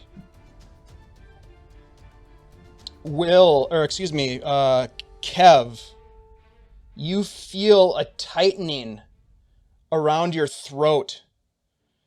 I need you to make a dexterity saving throw, please.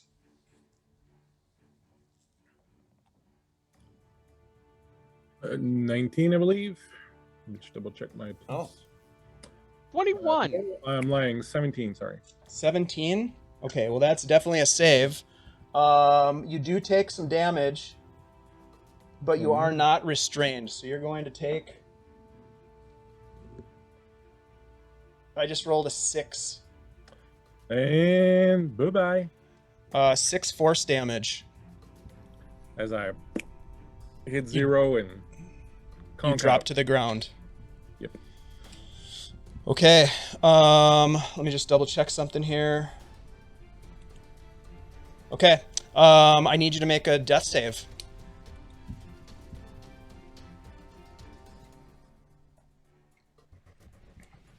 Roll 10 or above, please. 14. Okay, so you have 1 success. Rue, you watch your friend Kevin just hit the ground. Boom! He's still outside in the hallway. You and Charlotte are in the room, feeling the warmth of this light and the glow of the shard in your hand. I run toward Kevin. I wrap my arms around him, and some strength flows through me to him, and he gains psionic toughness. His maximum hit points go up by 3, as does his current hit points, and you gain advantage on death saving throws. Wow, very cool. That's awesome. My eyes open up and I'll look up at you. Mom? And that brings us to Kevin. Will. No.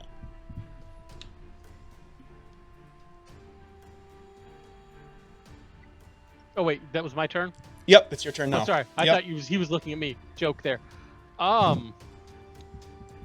Screeching, angry screeching. We're going to go. How long is this hallway? I would say it's probably 80 feet in total length. You're probably somewhere in the middle or the first half of it. I guess the better question is, how far is this dude from, say, that stairwell we came up? Great question. Let me see.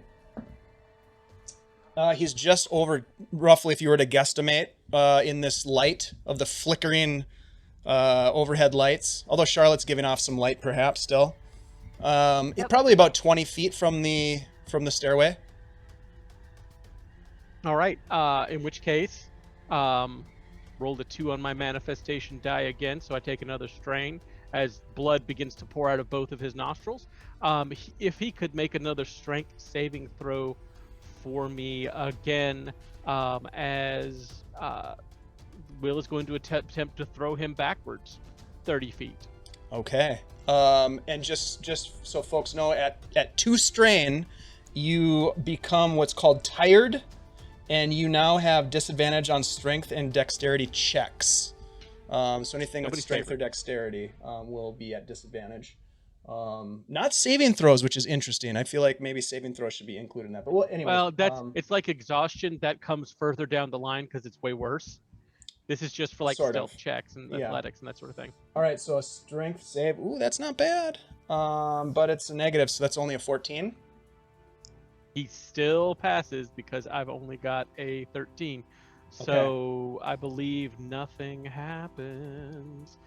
That is correct. Okay. So Do you want to move, or are you just kind of you're just standing your ground in the hallway, or? on a successful save, I can still move the target 5 feet in any direction. Oh, okay. Mhm. That's fun. Up. And how long does that last for? Oh, it just moves him 5 feet up. Like And then he just drops lift back and down. drop. So it doesn't do Okay. anything impressive. No. Just it's something. Yeah, absolutely. It totally is. And then try and grab Kevin and pull him into the room. Okay, so you drag Kevin into room 212. Yeah, yell, Char. Shar, it's your turn. You are, I think, the only person now in the hallway as this creature is pulled up in the air by your brother, dropped to the ground, and as it drops down, you can see that it starts to like, its form is like flickering into multiple different forms. It's monstrous for a moment. It looks humanoid for a moment. I am in the room. Rue is in Oh, the you're already- hallway. Rue's in the hallway. Because Got it. she ran out to help Kevin. So it's your turn. You're in the hallway. You didn't see any of that. But it still happened. Okay, I'm in the room, but I'm in the room. Okay. You're in the room. What do you want to do? all It's right. your turn. Do I see anything in the room? You see Megan? this massive bright light that overtakes Okay. everything in the room. You could investigate that? There's really, as you look around, there's nothing else in this room. Okay. Knowing that Rue ran back out, I'm gonna pop my head back out of the doorway to see where she is, and seeing that creature still there, I'm going to just haul up like a physical ball of energy and just slam it at him. So that is Sonic Bolt. And Nice. I shoot a purple beam of psychic force at a creature. So I need to make a ranged attack at it. So colorful. Beautiful. Really is. So that is 12, I think. So it's just my spell attack bonus, or sorry, my attack bonus plus my d20 roll. Correct. It is Okay. your it's your roll plus your proficiency bonus and your intelligence modifier. Correct. Yes. So it's 12. It hits. Oh, all right, cool. Then it takes 1d6 force damage, However, and they're pushed 5 feet away. However, it does have a reaction that it is going to use, which causes it's called invisible armor. Causes its AC to go up, and it actually ricochets off of the individual and doesn't hit. Damn it. Oh. Mm-hmm. That's disappointing. Mm-hmm. Okay. It looked like it was going to hit. Should have Until hit. it didn't. What else would you like to do, Charlotte? I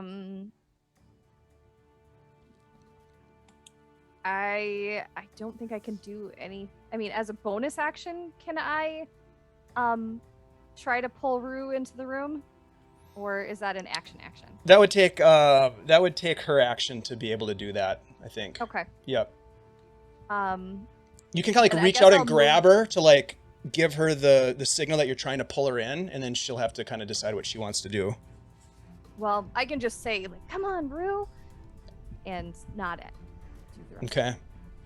All right. That brings us back to this individual creature, whatever this thing is. Michael, remind for me. You had put a power on this thing. I can't remember what it was, but it was being. Speed is 0 until the start of my next turn. Yeah, So I until think- Michael's next turn. Hey, thanks for the raid, Prometheus2128. We appreciate you.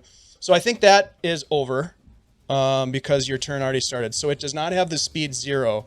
Rue, unfortunately, you're still in the hallway, and it is going to manifest a psychic piercing energy bolt towards you, as you are the only one that is visible in the hallway. Hey, thanks for the cheer, Lexi Fire. Appreciate you very much. Of course, Vamp didn't give me any advantages, but that is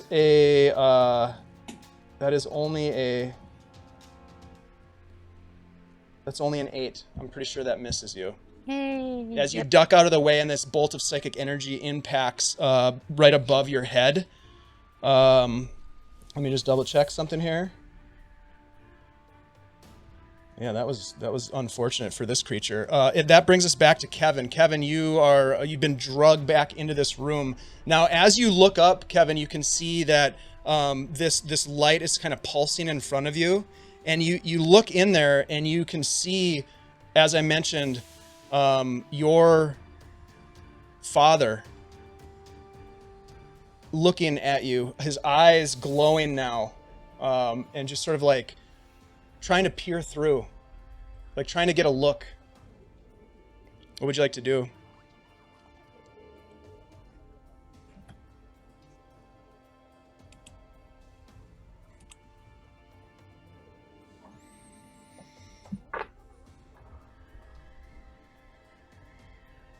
Kev?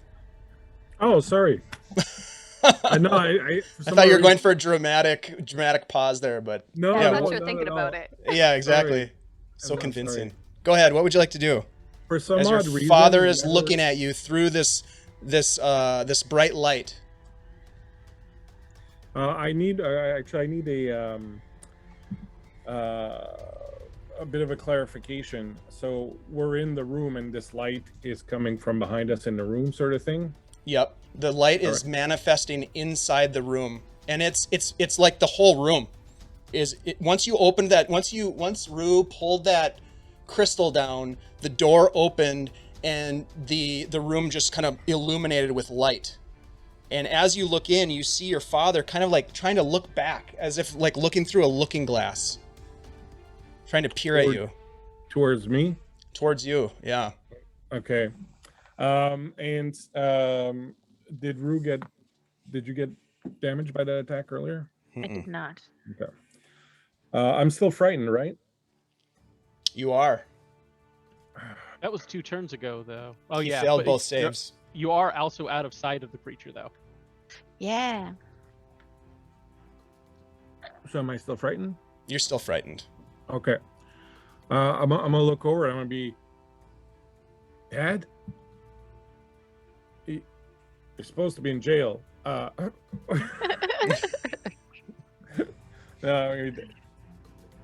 Dad? What the fuck, Dad? What do I do? What? What's going on, Dad? I don't understand. I need you to come back. I need you to come back, Dad. Please.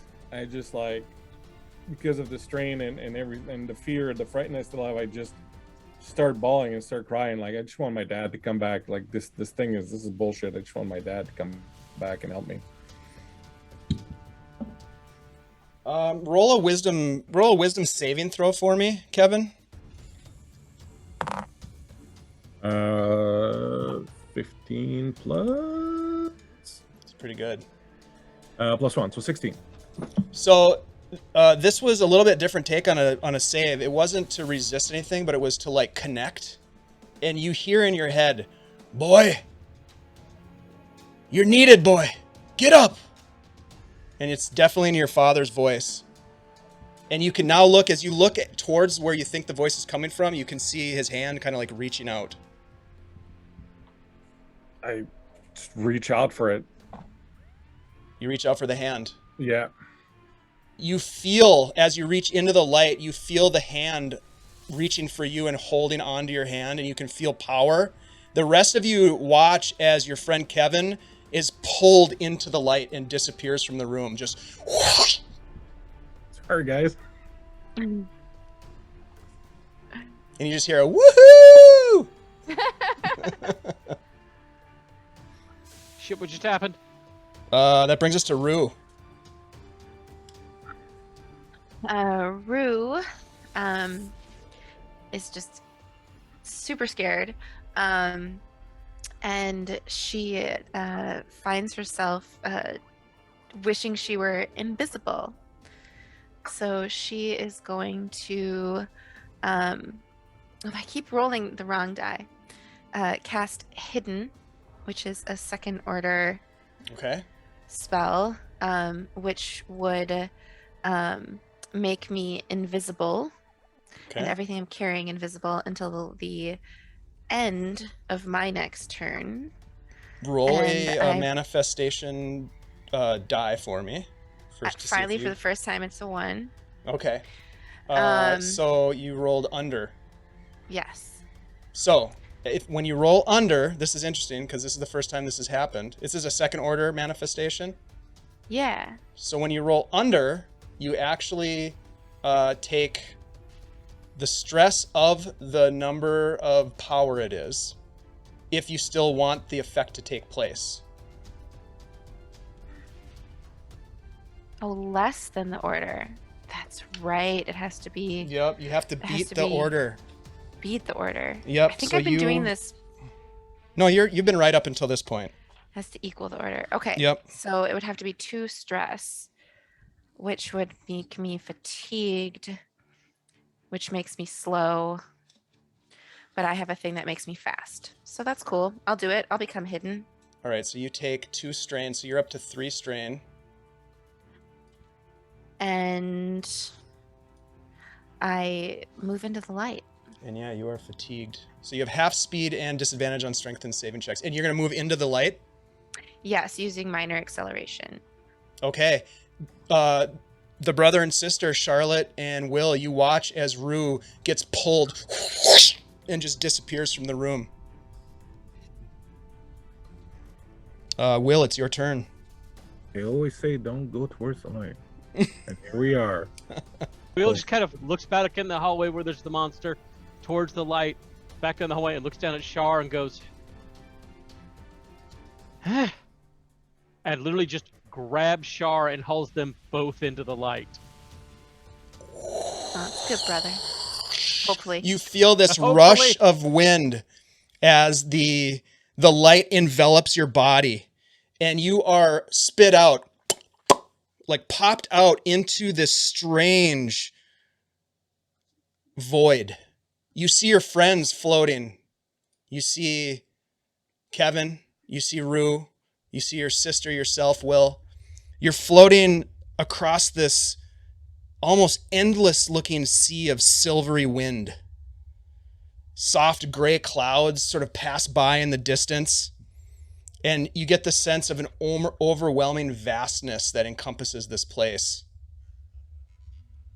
Strange dark streaks of color twist and swirl from distant anchors across the space, the ends of them being imperceptible because of the vastness of this strange void. Roll perception checks. We're in a tight spot now. Did we die? I got a 13. Nat 20. I don't A think natural so. 20. Maybe. 16. Perception plus 3, 15. So, Shar, you're the first one to see it, and you're able to call it out, but there is some sort of a huge form that is slowly twisting its way as if swimming through some thick, viscous fluid.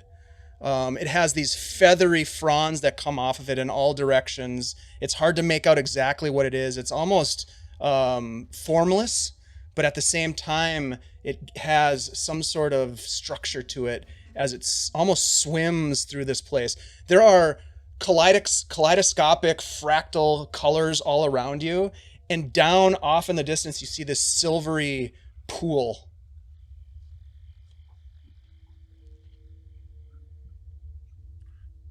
I'm not sure this is an improvement, guys. I don't know what that is, and I don't know what that is. I don't know what any of this is.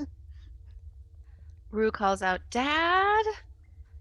And you just hear an echo, Dad, Dad, Dad, Dad. Can I swim? What's your intelligence modifier?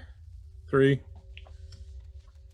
Yeah, you can. It's not so much swimming as just willing yourself to travel with your mind. Which direction are you going? You've got 3-dimensional travel at this point. I don't know. Like, I'm just gonna move a little bit when I realize that I can do this. I'll be like, guys, you can kind of just think yourself moving. I don't think that, and Will just kind of tries to think of moving to Kevin on principle, and then it happens. He's like, yeah, what Kevin said. Rue thinks happy thoughts and believes in fairies and heads towards the pool. Okay. Rue's the smartest of all, so I'm gonna follow Rue. I will myself to be with the group, and I start moving towards. You all just sort of float together. Some of you maybe being a little bit faster in your movement than others, but it really takes no effort other than just thinking about where you want to go. And as you get closer, you can see that this pool, this silvery, shimmering pool, is 2-dimensional. You can kind of see above it and below it. It's this large sort of amoeba-like flat pancake maybe sort of looking thing. But it's moving and it's undulating, and there are sort of like these sparks of light, almost as if there's like a lightning storm maybe coming out of it or inside of it or something. And as you get closer, you start to feel a pull, and your movement starts to accelerate a little bit faster and a little bit faster and a little bit faster, and suddenly you're hurling through this vast space towards this pool, and it gets bigger and bigger and bigger and bigger and bigger, and you plunge right through the lens of this pool. And that, my friends, is where we're going to pick up next Monday when we jump back into this game called, what are we calling it? Psionics and the Talent. And you have survived first level. So congratulations. We were great until something that could actually do damage showed up. Exactly. Those 6 hit points don't go very far. Avoid. Well, first level is always a fun place to start, right? Because you can easily die. But fun's one word for it. Absolutely. Right. That is one word. There are many other words, but congratulations, you guys have survived. When we come back next week, we are going to we're going to look at some additional powers, some higher level abilities for these character classes, because as you pass through this strange lens of silvery, I don't know what you would call it. Almost like I think of it sort of like the structure of the Terminator guy who can like change his form. It's kind of like that weird shimmery the T-1000. It's kind of like that in my mind. As you pass through it, things are going to change for your characters quite a bit. So we're gonna do some leveling up puberty. in between. All at once. That's right. Boom. When we come back next week, things done changed. All right. Ruben's So, not gonna want to be reading our minds then. oh my God. Oh why? my God. We'll skip Boys. that part where you can't really control it. Okay. We could do that. Hey, let's do this. Let's go around the table here and let's tell folks who we are. Tell us what is the last thought that your character has as the acceleration kicks in and you get pulled through this thing. Let's start with Christian. My last thought as I go through this is, man, I still don't have a stick. You're Fair really gonna thought. need a bigger stick. I'm gonna need a bigger stick. So yeah, that's totally my last thought as I go through that. Yeah, my name is Christian. You can find me Bleak Season, the Bleak Season on the Twitter. And thank you so much for watching, and thank you for having me. It was great fun. I look forward to next week. Thanks for being here, man. I really appreciate it. So happy that we get to play with you, and I'm hoping this is the first of many games, my friend. You betcha. You betcha. Ashley. All right. So as Charlotte is hurled towards this disc of mercury, her thought goes, "Oh God, this is how I die, flushed like a goldfish," and she goes right into it.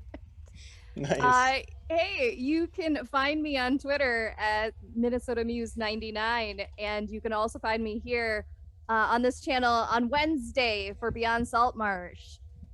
So check us out. Thanks for being here, Ashley. Really appreciate you always being game for jumping in and playing these crazy sessions. Let's go over to Kendra. Hey, so Rue's last thoughts are like, "Oh shit," and then she chastises herself. Language. I'm Kendra Carlson. You can also find me with a long backlog of Twin Portals episodes where I play a little halfling druid called Zay. It was super fun to be here tonight. I'm looking forward to seeing what else Rue can do next week. I think Rue can do lots of things. We're going to find out. So glad to reconnect with you in the TTRPG space. So glad you're here. One of the original Beyond Saltmarsh players right there. It's true. So glad to have you I'm back. I miss really now- Whimsy. I'm so That's sad we right. didn't get you to guest shot for that like session or two when we had Whimsy around, because that would have been magical. Yep. Speaking of magical, Michael, Mr. Magic. I'm Mr. Magic. I went to Sure, why magic not? school for 10 years, sir. I am Dr. Magic. Oh, Dr. geez. Magic. Wow. Wow, that's not true. It was all undergraduates. I don't have a title. I just have a BA in magic, which actually my I think it's a degree's in BS. history with an also minors in creative writing and philosophy. So maybe As useful. with magic, I could at least get something done. I'm on the internets.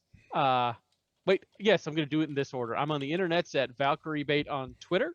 Don't follow me. I mostly talk shit and repost funny memes. I will be here Wednesday for Beyond Saltmarsh. I believe that's what's called a marsh. A marsh is where it's wet and there's the things in it, and the gases, and the witches live.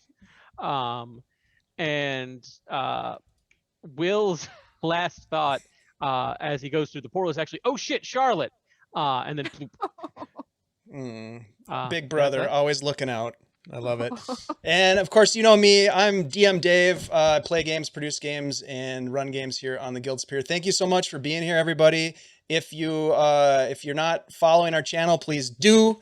And we are going to go ahead and raid a good friend of mine, Jason, over at TTRPG Academy. He and his crew are playing something over there, it looks like. Maybe a homebrew campaign or something, but they do a lot of fun stuff. So we're going to go check them out.